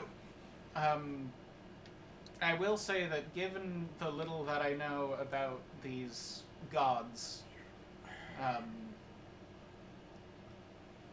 they seem much more animated in interesting ways.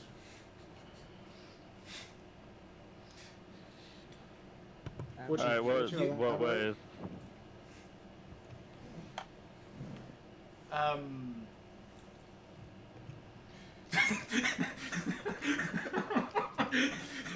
One of them's doing the Mokoi. Yeah. Their stances are unusual for gods.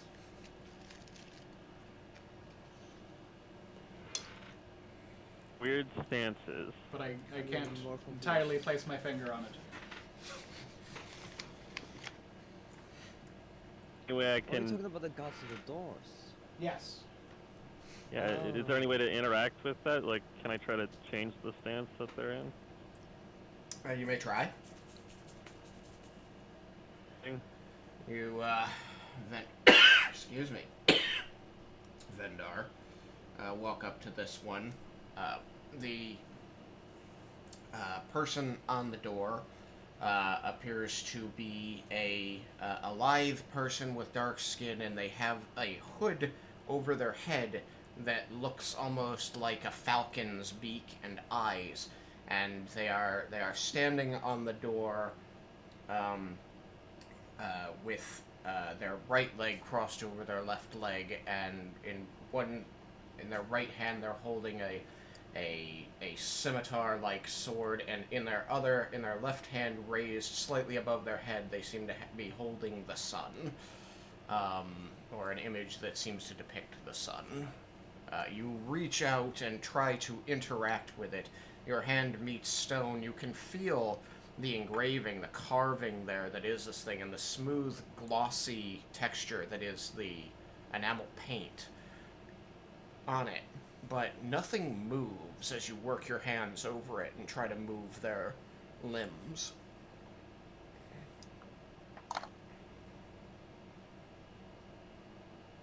So, do you know what god this is? Like, Raven Queen, or? These gods are minor deities that are not in the major pantheons worshipped by most people. Can I identify anything in particular about this one that I can pass on to him? So all of these seem to be the pagan pantheon of the Empire of the Four Queens, which they've hung on to through the ages, despite the existence of the true gods. This one appears to be their god of the sun and harvest. Okay. This one, to the best of my knowledge, is their analog of Pelor. Alright, and so what makes the position this one in weird? I mean, with the legs crossed in that way, it's just a little undignified. Yeah. The holding the sun seems reasonable to me, but generally the position that the legs are in seems I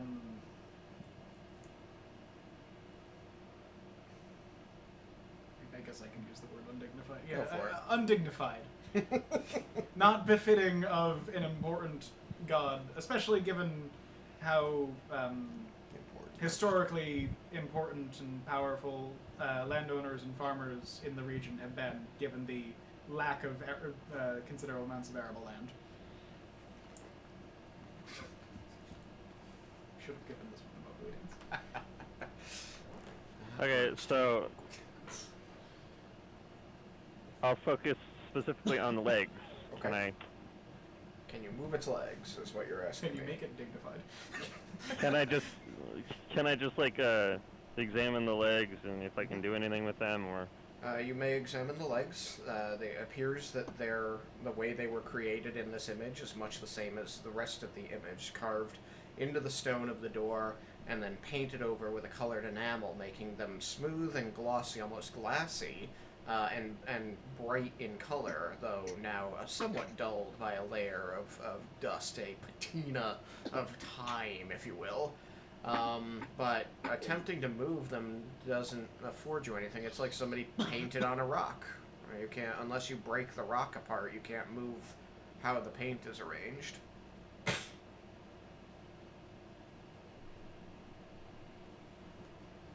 don't think there's any other hints that I can give them to be reasonable. Laramendus is struggling to really, like, focus on things. He's still very, very nauseated.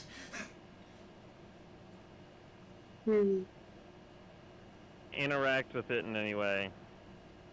You can press on it, slap it, slide your hand over it. None of these seem to have any effect on it. It just looms before you, unchanged and waiting. Magic? Can anybody detect magic at the moment? I can. You've given me detect It magic. doesn't particularly matter which of us does it at this point, since you can't ritually cast anymore. Did you write down the ones you were still capable of casting? Because I gave you 3. Look at what I have. You should have written it down, and I should have written it down, but I didn't. You had given me detect magic, but not identify. Right.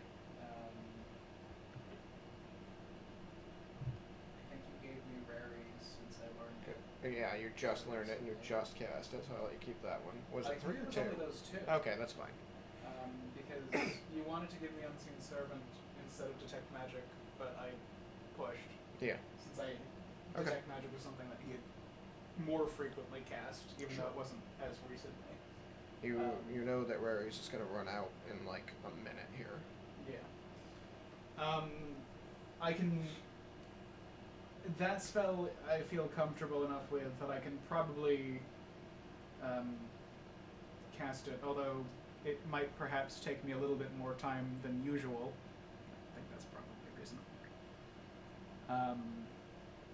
I would like to first recast the telepathic bond so that we can communicate silently. Then do we were to try standing and, around. Then do we want to go back to the We're previous planning on, room and use the house first so we can do this in safety?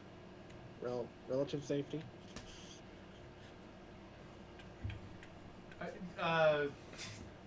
I feel the strong. I feel fairly strongly that it probably doesn't matter. I'm getting that feeling, that hint, that something in the air. I'm gonna start casting Rary's telepathic bond while you guys think about the doors. Some sort of. I'd like to roll insight on that last thing. That was very out of place.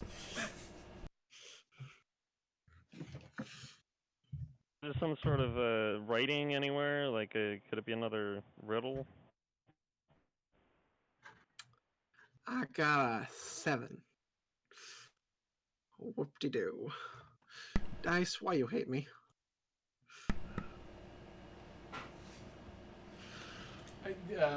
That was. We can pick a place and do it there. Do it either of the places. Like pick. Lara Mendes is now casting Rary's telepathic bond.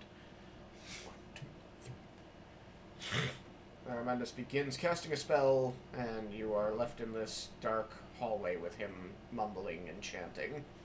There's more pausing than you're used to seeing him take while he's trying to remember shit. It's true. So, now that you are alone in this dark hallway and somebody is going to cast magic at some point for you, what do you want to try?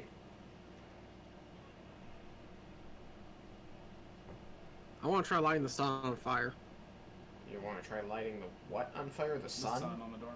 Yep. Okay, how are you going to do it? Firebolt. Okay, It lights things on fire. just checking. Roll firebolt. Well, no, because it could damage it, which I also don't want. So, can somebody give me a lift so I can prestidigitate that thing or something? That lights things as well.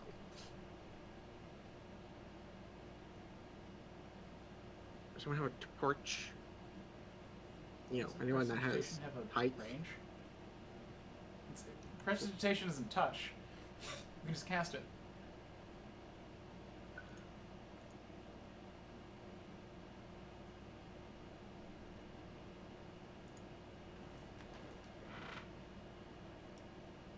That's neat. Let's look at that.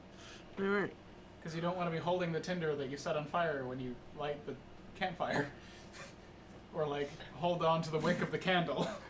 You walk into the room, snap your fingers, and candles light.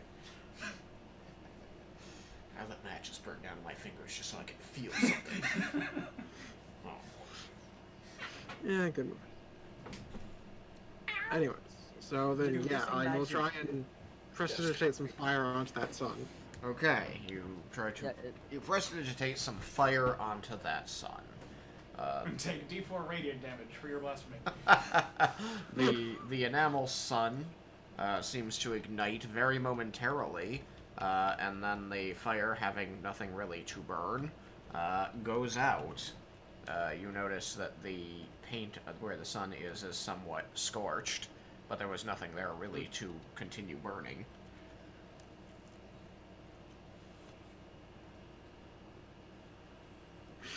Nothing else happens. Yeah, alright.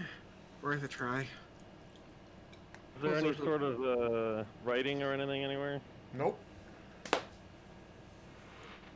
The only things here seem to be these pictograms, or rather these pictures of these gods in these various poses. Can I try to mimic the pose? You may. Do you want Do to you try to need mimic a this scimitar? pose? You notice that each of the as you've seen a few of the doors, you know they're each in a slightly different pose. Which one do you want to mimic? The one right in front of you? In front of me. Okay. So you stand back from the door slightly. Roll a performance check. Performance. Charisma. I got a 20. Okay. You cross your right leg over your left leg. You ask to borrow someone's scimitar. I'm sure they'll loan it to you. And you hold out your hands. Scimitar. You have a scimitar. Then never mind. You hold up your scimitar and hold out your hand behind you as though holding the sun. And for a moment, nothing seems to happen. And then, just as you're about to drop the pose and give up, you notice a grinding noise, and dust seems to fall from the ceiling in this area. You hear the pitter-patter of small stones hitting the ground, and the door with the sun god lifts up into the ceiling, revealing a room beyond. Holy Definitely shit, that worked. worked! Well, Huh. now we already know what was in there. Awesome. I'll just do this. 2, 3, 4, 5.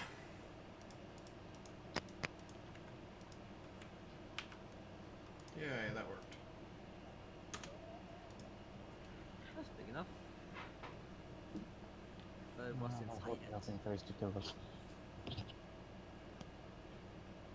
When has something in this place ever tried to kill us? Psst, come on. About every other second. I think this is one of those other seconds. This is totally not like the Australia of dungeons. That is the subtitle of this chapter. Welcome just to the have to Australia of Dungeons. Or everything tries to kill you. Yep. Alright, we'll just do this. Boom. The door lifts up, and inside, you see a,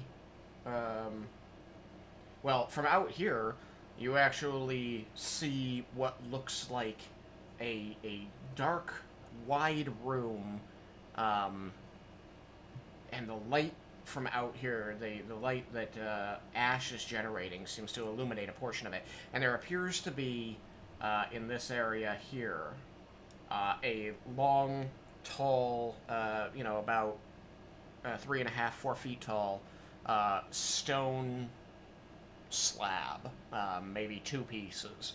And you can see that there is that image of that same sun god on top of it. And around it, in this area, maybe like this, and here, these areas that I'm highlighting, are gold statues of people and dogs and just wealth around this stone slab.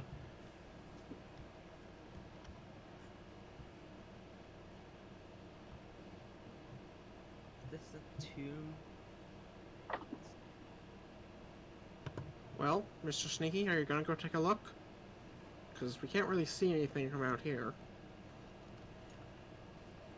Do keep Where in will we mind go that in the second room we are, control? I guess I wasn't talking to the mic well. Do keep in mind that the rooms we You see are from- casting a ritual. How long is the... Fuck. Well, actually, we might want to wait till he's done so that we can actually communicate when you're on the other side, since we won't be able to see you due to portals and nonsense. Hey, there's not that much nonsense. Okay, there's Okay, a lot of I'm on the way. nonsense. What are you gonna do? Waiting for me to finish. Okay. It does take him longer than you recall. You know that usually when he casts a ritual, it takes him approximately 10 minutes. This seems to take closer to 15.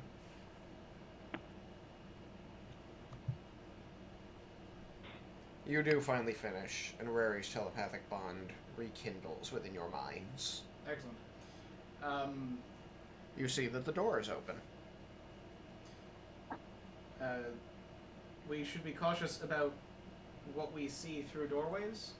as that has not always actually been what is on the other side in the illusion. That's what I meant when I said we can't see anything from out here. Clarity helps.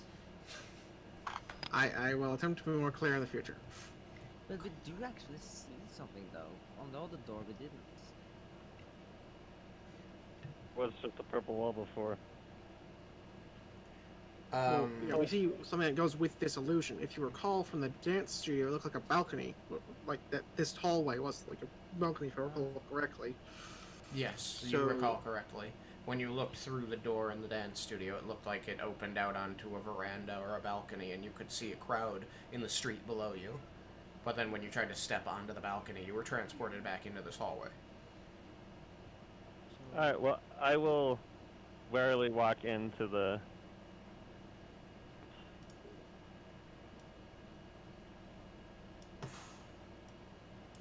You warily step through. Roll your Constitution saving throw.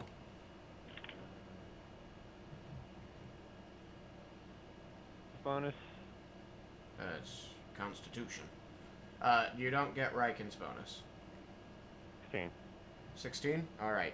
It's, again, discomforting, but you make it through without any real problems. Now then, as you step through, you again feel that sickening lurch as you get teleported to another area. The tomb with its golden treasure dissolves away before your eyes, and as you look up, you find yourself in a dimly lit stone square. There appears to be sunlight filtering in through the door behind you and through several holes in the roof, illuminating a sandy floor. And on the sandy floor, there are each of these gray squares appears to be some kind of a pit or a trapdoor, or just an open hole into something beneath. And it smells foul in here. Smells like chicken? Weird. It smells like death. You should probably roll another Constitution saving throw. well, Wendell knows what death smells like. 17. 17. All right. Well, this is the bad kind of death. But you managed to keep your stomach. You are very certain you're in a public latrine. Ugh. Yeah. Oh, that. How would that be behind the pillar analog door? Because secrets in this direction? Obviously. Are there any other are there any other exits in this room? I mean, unless you want to jump down one of the poop holes, no. Ugh. How does this look like from our perspective? He seemed to move inside, and then oddly, he became someone else. You see a man inside holding a torch over his head and carefully examining the stone slab. He seems to have, brown clothing made of leather over a white shirt with a brown hat. You can see that he's got several pouches on his belt and a coiled up whip. He became Indiana Jones. Nice. I approve. Oh, good. Well, I don't know if there's anything in here, but it sure smells bad.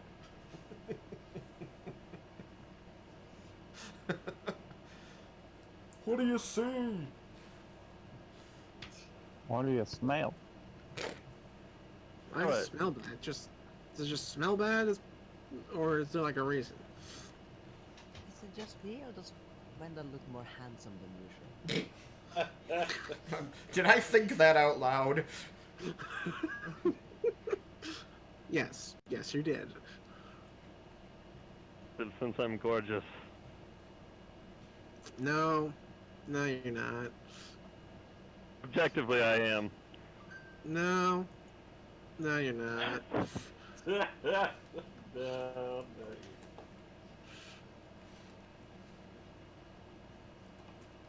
Alright, so I guess I will carefully walk over to one of the holes and see if there's a hole. Okay. Roll your perception. Yep, that's poop, all right. My passive is 25. Yeah, that's poop, all right. Hold on, Yeah, I'm I'm not gonna sure. I leave. need to get a little closer. You don't want to lean forward. You might actually lose your balance and topple in just because you feel so nauseated by everything you're seeing and smelling. I think that was a toilet. I think that's just where people would shit, and there's literally just ancient shit in there, or it's just a place where people would shit in the illusion. But it smells like shit, and I don't want to be here anymore, so I'm leaving.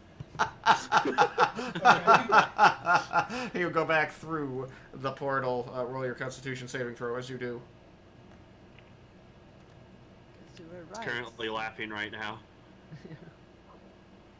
So what are the other poses? Hold on. I need to hear the result of his Constitution saving throw. 18 for my 18. Okay, sorry. You had only said it once, so it wasn't coming through. You're fine. Well, as fine as you can be. You still feel queasy from what you just saw and smelled, as I said. You have seen things. You have seen things man was not meant to witness. It was just an awful lie. Yeah. The other poses are other deities. Each of them seems to be holding some symbol of their purview, their sphere of influence. So, like, this one was holding a sun. This one here is holding a skull at this door. This one over here has, well, I should say holding. This one is, in fact, like, they have both of their hands raised over their head, and you can see that there's, like, sort of an S shape to their body, like their mid-hip wiggle. And the skull is floating above the hands, which are raised over their head. So, when the latrine was behind there, Jebel, Mm-hmm. do gnomes only poop in daytime? What? What is sun? There's a sun on the door. Never mind. This door here appears to be an androgynous person with short but pointed ears, who is stood on one foot, their other leg bent so that their foot meets their standing leg at the knee, and they're holding their hands in front of them, making a circle between them, and enclosed between the two hands you see a storm cloud with a single lightning bolt striking their lower palm.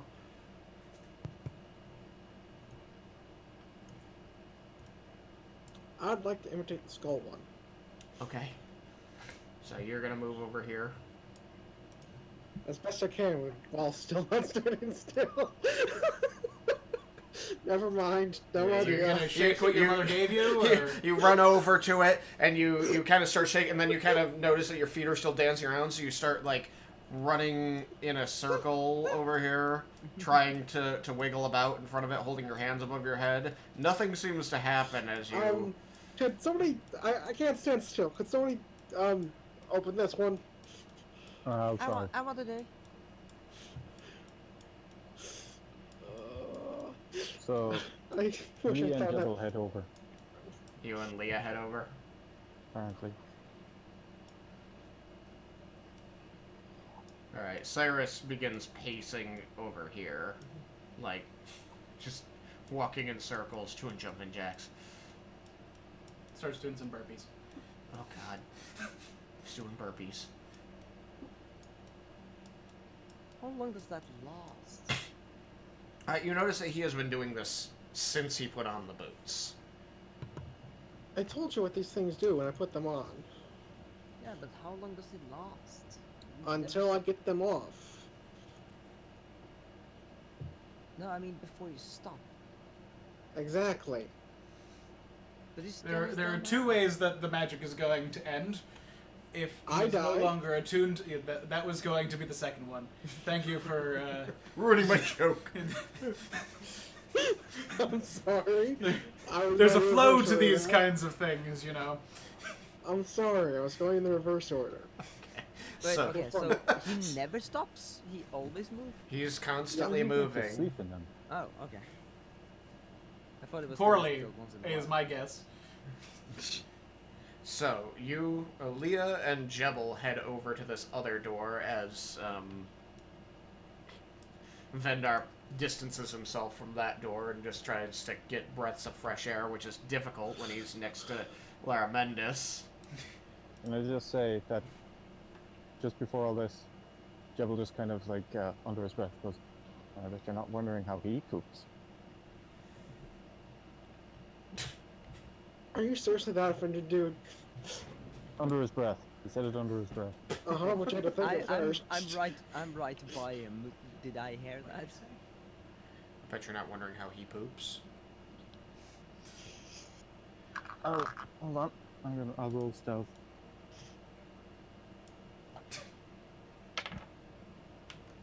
I got 15. And my passive is 12, so no. No wait, no passive perception. I looked at the wrong, I looked at the inside. Passive perception is 16. Oh, you heard it so. Yeah, then I'm going to let out a slight squeal and a giggle under my hands.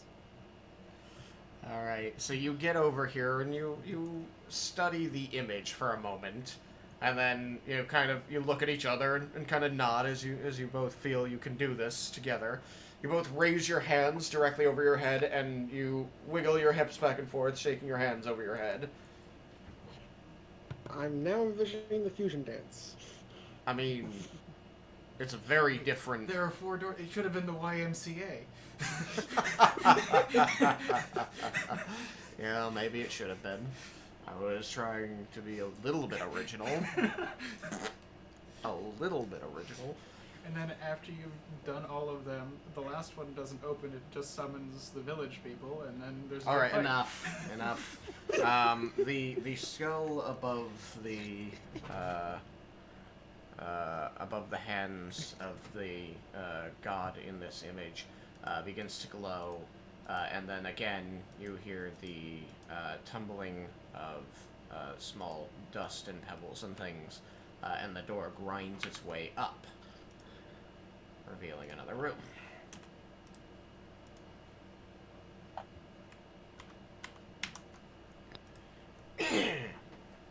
Within, you see a wide chamber, not unlike the previous one, only in this one you see at the back, like the stone slab that was laid out and long in the previous room, this one appears to be stood up like a person against the back wall. And again, you can see the image of this god on the stone tablet there.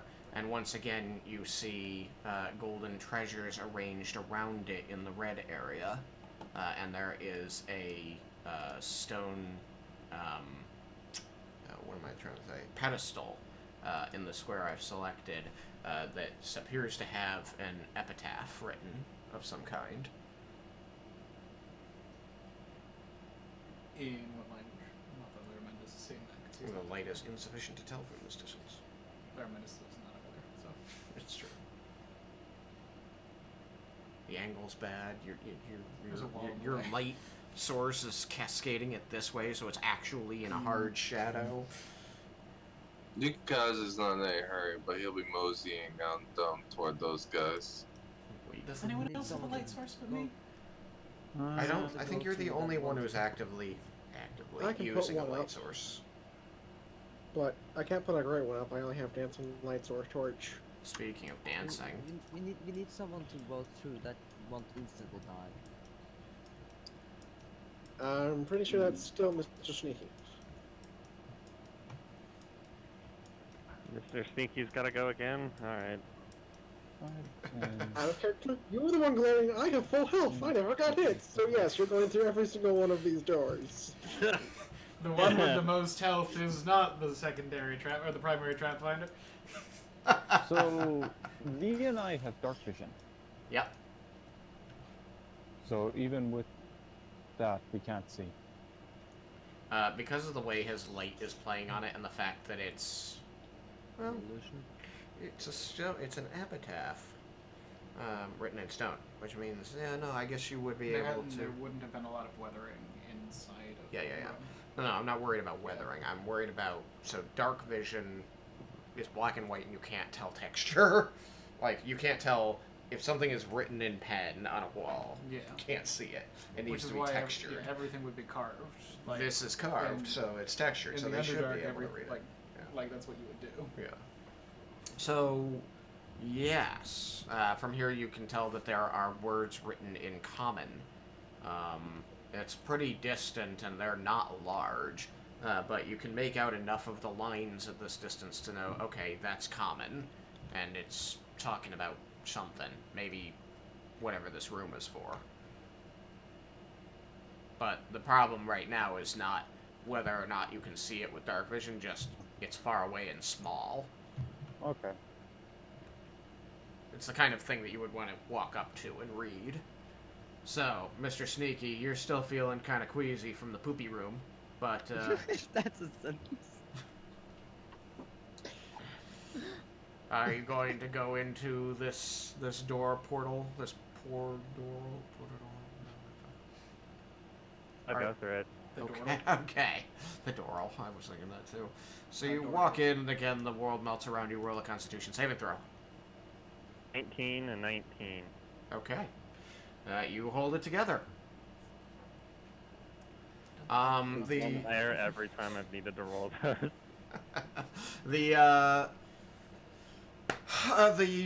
image of this tomb with its treasures, just like before, melts away, and as you enter, it is replaced. The treasures, however, almost seem to stay as you find yourself surrounded in this red area by statuesque figures crafted in bronze. And at the head here, you see a larger-than-life image of a humanoid person presenting male with a buffed-out chest and a short-cropped beard and a scraggle of hair that seems to be tied back. And as he flexes, you can see the muscles tight across his chest as he has his arms wide, his biceps, bulged as he seems to be almost pulling in, like as though pulling on two ropes, in tension. All of his muscles tensed and cut in extreme detail. And you can see that they have created in the bronze what appear to be these jagged wire that connects from the ends of his fingers to several of the figures that are depicted around him in this semicircle here around you. It appears to be, no fewer than 20 figures wrapped in combat. Some, humans, some elf, all humanoid, and then orcs or zombies that they seem to be fighting against. And these jagged wires seem to be connecting from his fingers to the humanoids in the fray. Roll religion.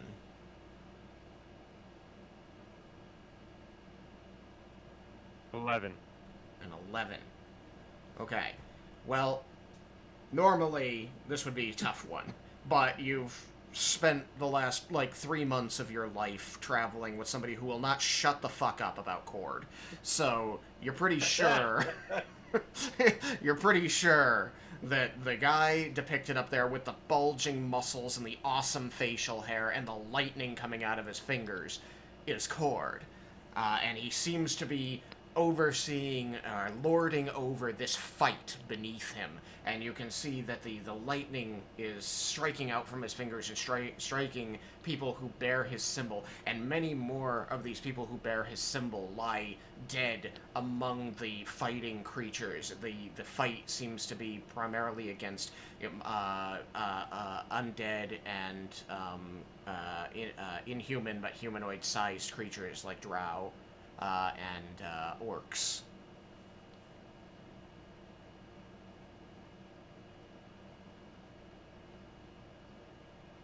So what do you see, found Cord. Vandar? I sure to have found Cord.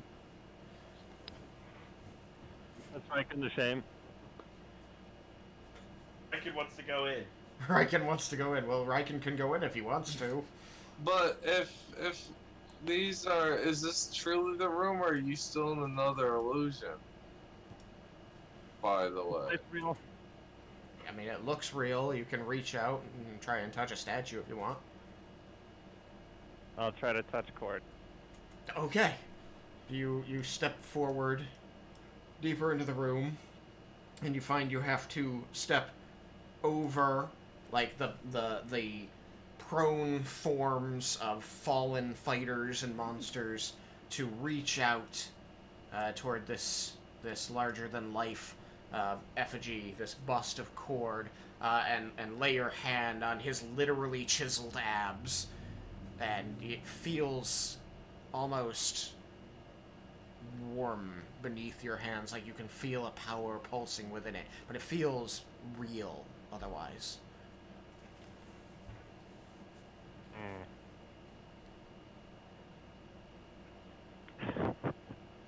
I'll try to touch the wires. Sure.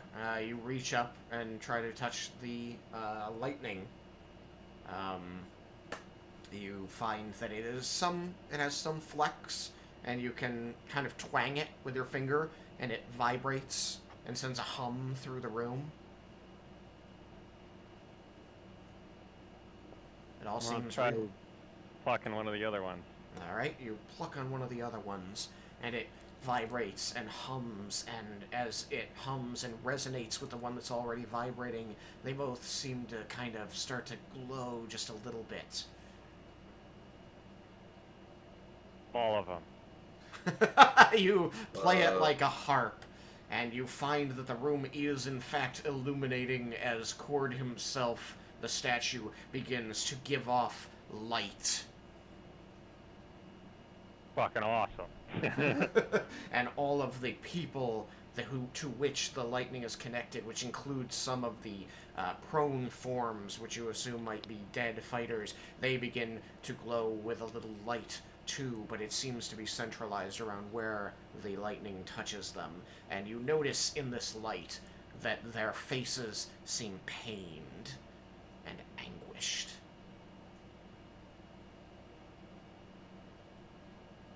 So Raiken gets there. You want to step through that door? Well, yeah, he does. Okay, roll your Constitution saving throw. It just adds up, it's 10. I know. We have till 10:30. I was gonna. I've been watching it since 9:30. Oh. 12. You got 12. Okay, so as usual, it's unpleasant, but it's been a while since you went through a door, so your stomach had time to settle. So you managed to hold it together. I'll see you. Excuse me.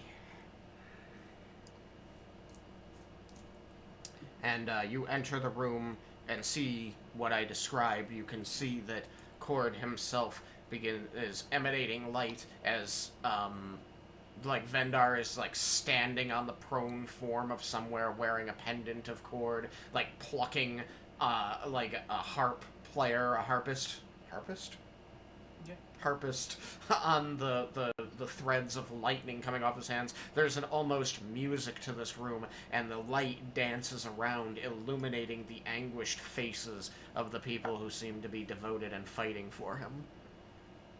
They seem unhappy. Does Cord seem pleased? Cord seems incredibly pleased, like this is everything he lived for. Cord is freaking looking awesome. I don't know why these guys are unhappy. Come up with his electricity. We think the Lich was the former champion's wife, right? Yes. She blames Cord for wife's death, the Raiken. She did die in battle, presumably, if the stories passed down by the clerics are to be believed. So She is wrong. So from our Which she are you talking about? This lich. Hold on. Guaco, what? From our perspective earlier, Vendor looked like Indiana Jones. Yeah. Does Raiken now look like Short Round? Yeah. Like, he looks really excited. He runs in. You can almost see the mouth of this kid forming the word Dr. Jones. Pointing at different treasures, like touching things that he shouldn't be touching. Raiken Alright. is definitely Short Round. So, now you may continue. Raiken was saying that she's wrong. Yes, the lich is wrong. Lord empowers The lich- his... He does not strike them down.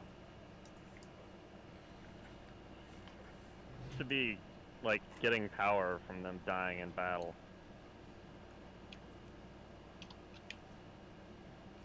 Again, that may be her interpretation. It is wrong. Sam wants to say something mean, but Laramendus would not, and so Laramendus will not. The important distinction. What I've learned is that those you look up to might not always be who you think they are. Burned. I'm close to what Sam was thinking, so it's fine.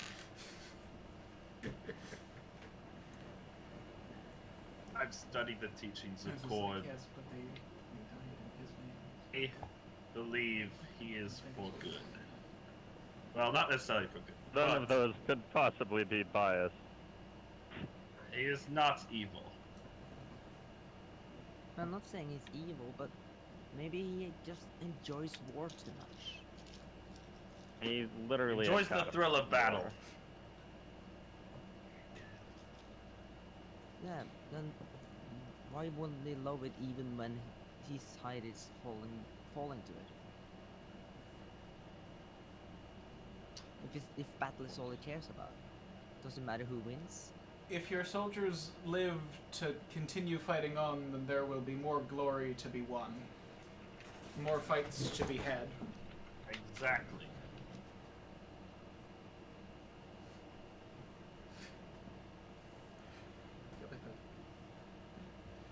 Sounds like this lich is just butthurt. I'm not familiar with this phrase.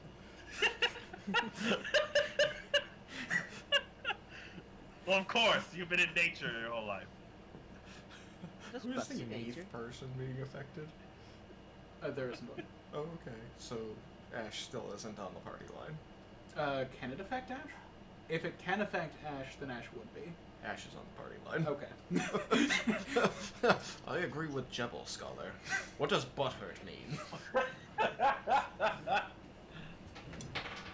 It means that Did Vendar tell us what was in the other room? No. Wait. Yeah. He said he the said shitty I room, found. or- He said literally what he said was I found cord, guys. No, the other room. In the shitty room. poop room. Yeah. Oh yeah. He said Yeah. it was poop.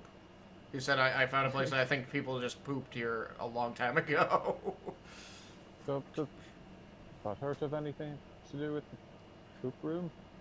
Does butthurt have anything to do with poop room? No. No, Jebel, it don't. That's kind of good. Today's game is now hashtag poop room.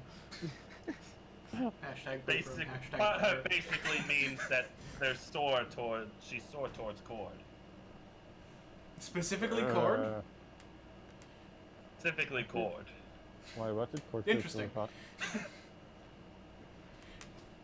No, Is it a No, is it a no, draconic I don't phrase? know. Cyrus and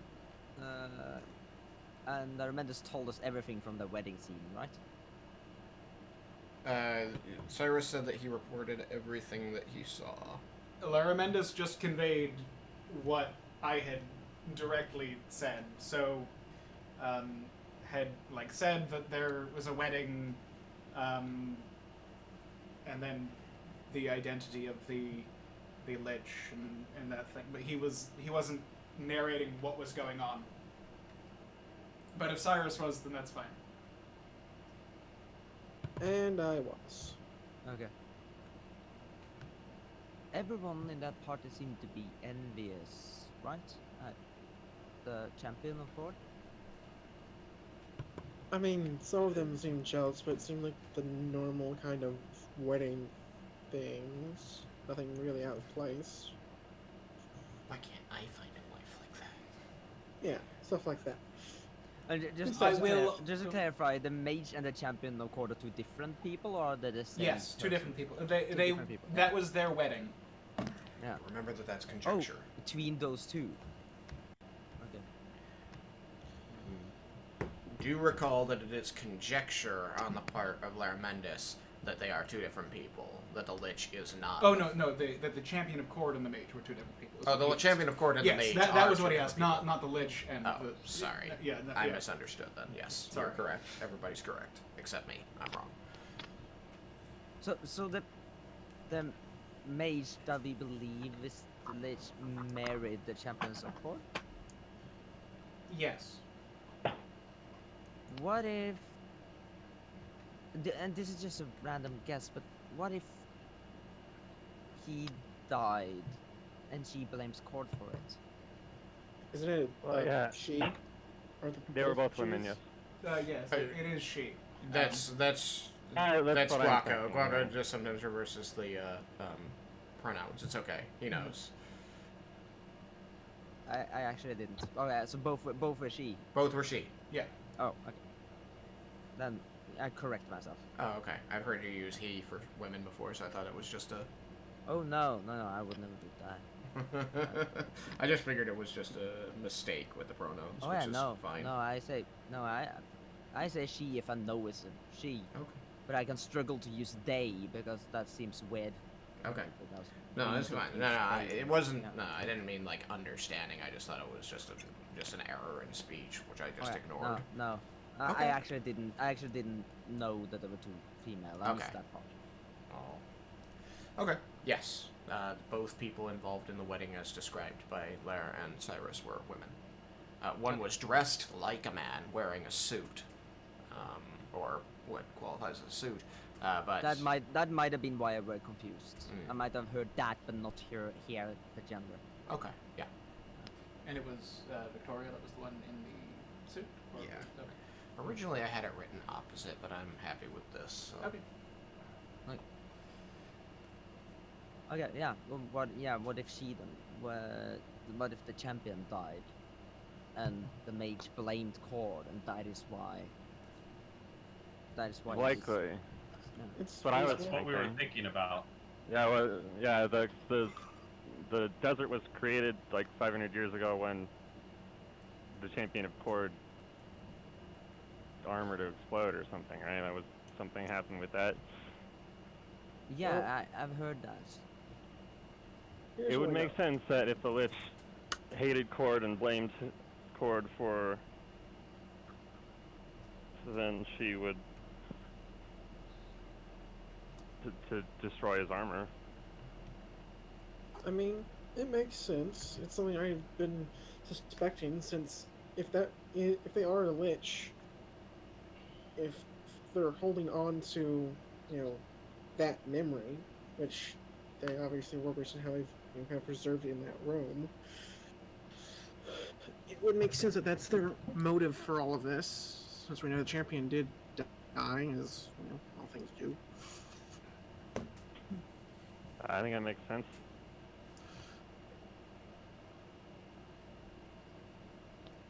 Ring that she was wearing, I think that might be the relic.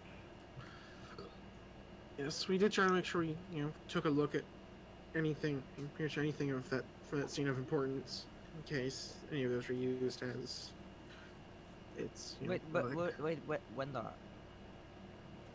You think the armor is the relic? Oh, the ring that Oh, the wedding ring that she had. Yeah.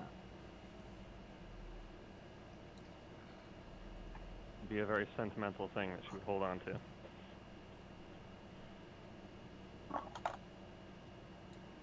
would be. If it is, we have a problem. Because how do we And what is that destroy problem? that if she? How do we destroy that if she wears it? Kill Her then destroy her. and then destroy it. And we're probably gonna have to kill her before we can destroy her thing anyway. Or at the very least, get it. I don't know. Do something to it.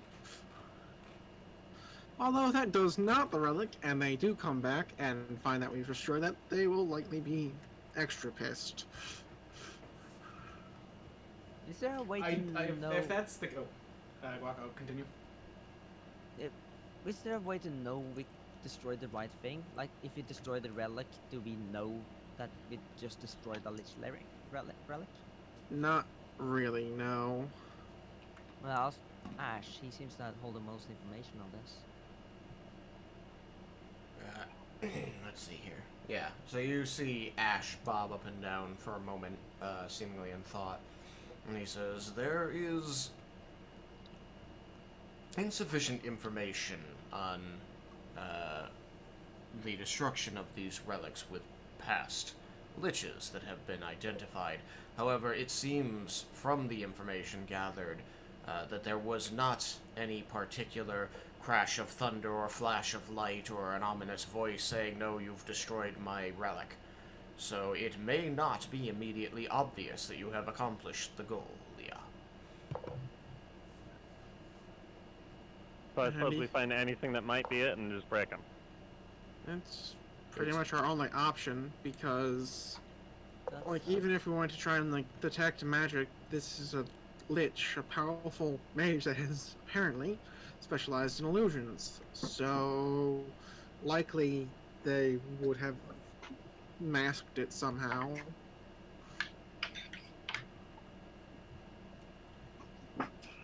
That is a simple task. Indeed. Give them enough time.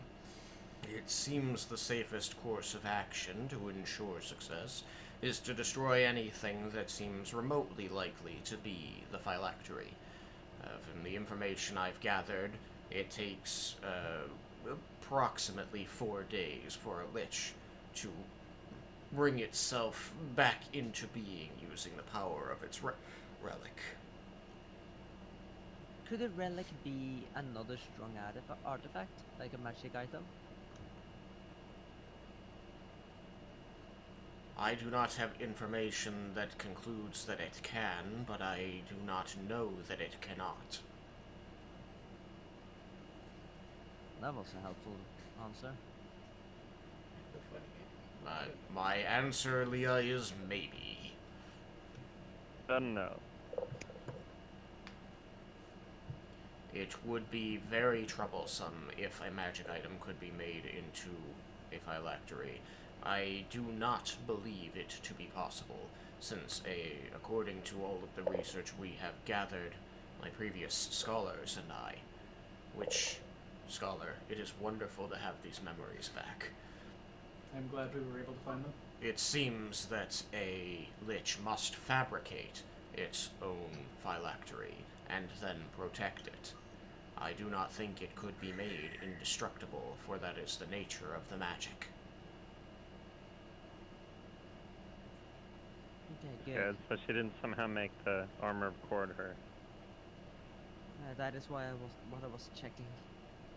So, to make sure I understand this correctly, it's something they have to make. It can't be something they had previously? The phylactery, as near as we've been able to tell, has to be something of import, and it has to be crafted. That does not mean it cannot be crafted from important things, but the phylactery is the gathering of those things, so any separated part would ruin the phylactery. So it's like making an arcane focus. Yes, it is very similar, though it is in fact more involved. Secrets known to Vecna and Orcus. I see.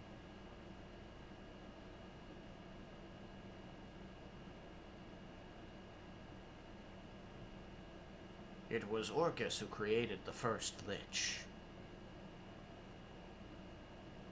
So, Raiken, is that room big enough to make the hut in?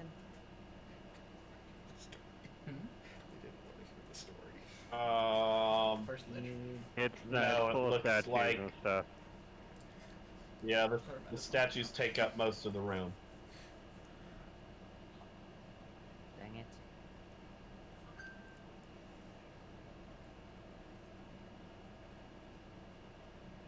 I wish we could stay in here, because I love this room. Really? Even though it is profane? But it has Cord in here, it's so awesome.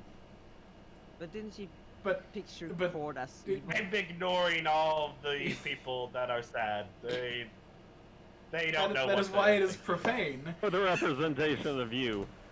Wouldn't that be like a blasphemic? Yeah, depiction don't you of realize evil? this? Don't you realize this is meant to mock Cord? I mean, if I ignore everybody else, Cord looks like a badass. So that's all that matters. Very well. Shall we try one of the other doors? Yes. Yeah, somebody else is gonna have to open these. I still can't Yeah. stand still. I refer to the next door. I like this dancing routine. Trying to pose. Wait, Raiken was is it going to go thunderstorm and one? touch Cord. Was this the thunderstorm one? Raiken goes up and begins fondling Cord's abs and pectorals. Vendor, are you leaving or are you going to watch Raiken do this? It's disturbing. I don't need to watch him make love to a statue. Okay. Roll your Constitution saving throw. 19. All right, you make it back through the door.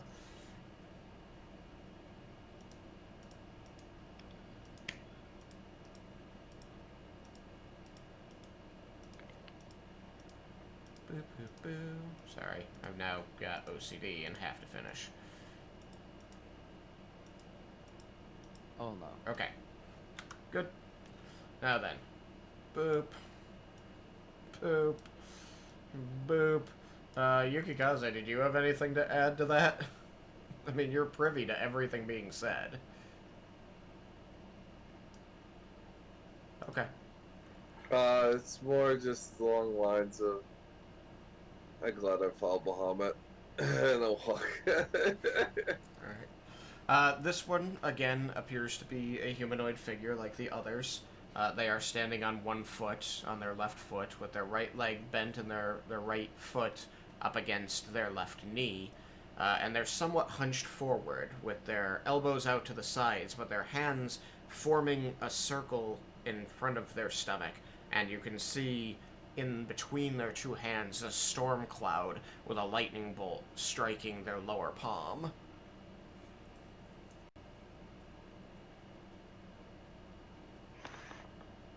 I'm gonna try to pose like it. Okay. You and Jeb will try to pose like that. I forgot to have you roll last time, but that one was really easy. Just roll the performance check. Ooh, performance. It's 10, 20, 30, stop. 13. Yeah, this can be the last one. Let's see. The 25. 25. Okay. Eh. Eh. Eh. Too much food.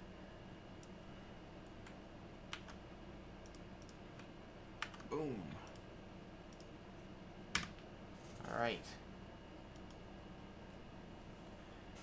The door opens, and before you, you see a somewhat smaller room than the previous two, and around the edge, you see these, whoops, not there, these dark holes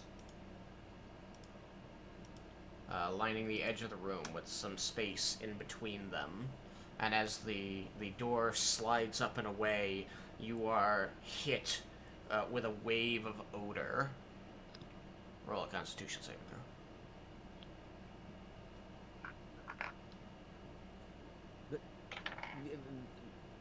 Okay. 20. 20. 11. Okay. It's nasty. It smells like death and poop. Oh god, close it. You don't know how. I'm gonna Story, run. bro. I'm gonna run over to Larry. Leah gags, covers her mouth, and runs away. Vendar, you step up to the door knowing somebody's going to ask you to go in for them, and you see a familiar sight. And smell a familiar smell. Ah. Why are these here? Is this another bathroom? Ash comes on the line. Well, it has been my experience that humanoids need to poop from time to time.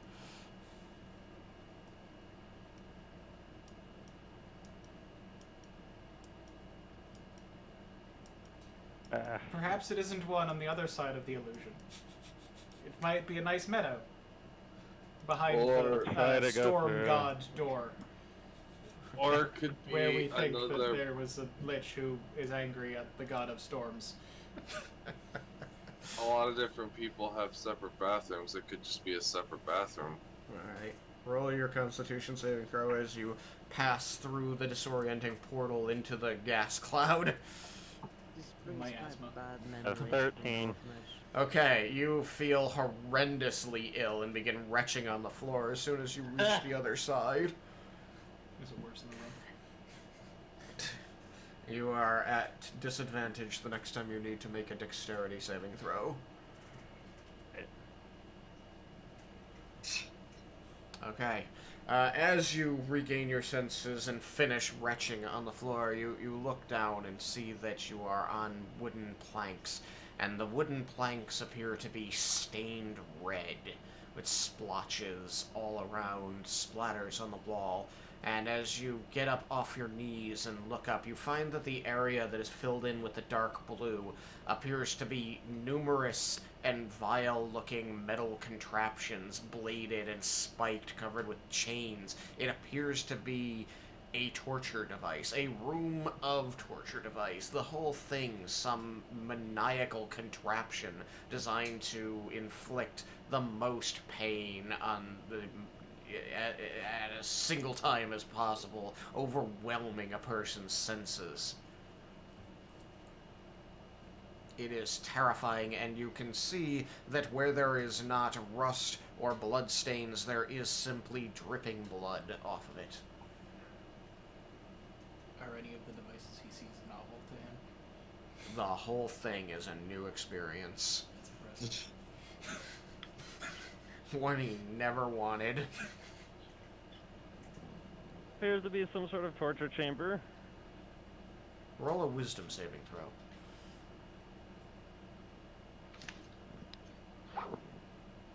16. You find yourself thinking back against your will to your past, to your youth, to a few years ago even, back to when you were working for your father and the things that he asked you to do.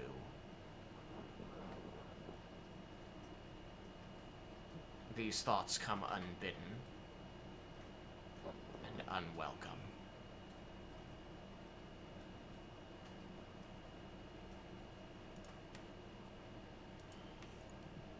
You want nothing more than to be out of this room. And the door shuts. This place is evil. I'm leaving. Okay. You go back through the door. You're gonna have to roll What your was in there? con saving throw again. So at 11. Oh yeah, you find that you cannot get up off the floor. You fall out the other side of the portal and you are just laying on the ground heaving, dry heaving. All that's left to you is bile and nothing, and it hurts. It Maybe sucks. someone else should take the next I'm one. not going through another one of them. Okay. Jebel's I'm gonna in try a and fetal help him up. position. Okay, what Jebel is doing? He's gonna try and help Vendor up. Okay. You may try to help Vendor up. Vendor has curled himself into a fetal position and does not seem to unwrap himself to your ministrations. You should probably drink some water. Any? You don't have any. Is that what you just said? If he had any. Yes. If he had any. Oh, okay. I don't know. I'm starting to notice a theme here, Tristan. What? That's bullshit. I don't have a theme. Poop and blood. How about Sometimes death- together. How about death, war, and famine? No, that's silly. I don't know what you're talking about. Only a hack would write something like that. Oh, that's right. Delete, delete, delete. Cyrus suddenly dies. He takes how much health did you have? Exactly that much psychic damage. It is almost impressive. And then 3 lightning bolts just hit him. He just In quick spontaneously succession. combusts. He was an elemental adept. That shouldn't have been able to happen, but fire was his undoing. Man. He became fire. It's almost It's even like more painful than it sounds. it's almost like God himself said, "But you could be fire," and he said, "Okay." And I For the think record, I hope you know that was just in jest. I think on that note we will end and pick it up next time. Good job. I want everyone to take 600 experience points. Yay!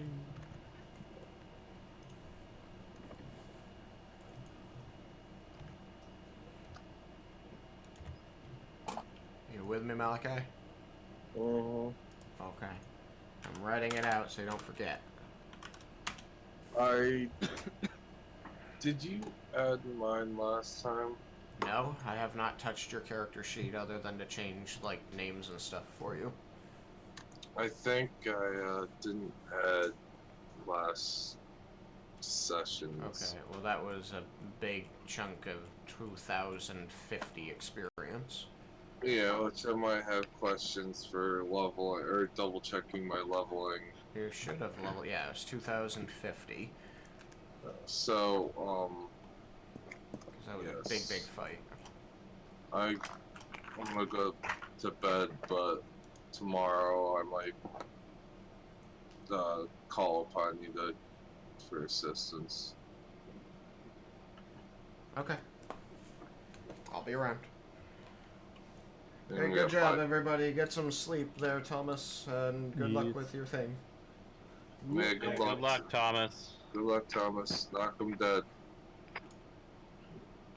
You'll do. Don't let great. anyone tie you to the deaths. And you get Yeah, arrested. make sure you have a clean getaway. Oh yeah. Alright, Although we have to guys. work late on these days. Malachi Yep. he only has to work late on the first Tuesday of every month. Nah, I was telling Thomas to tell us so that he could get some sleep Oh. after. That reminds me, I gotta correct that. It's gonna be the second Tuesday of every month, not the first Tuesday. Okay. Wait, that just screws everything up now. Ruined. Sorry. Well, next time I talk to you guys, I'll be a year older, so that's cool. Happy birthday. Happy birthday. Well, technically, you're always a year older. Yes. Technically, yes, you'll be exactly the same older as you were last time we saw you. I hate you all. Alright, I'm going to end the stream. Good night, stream!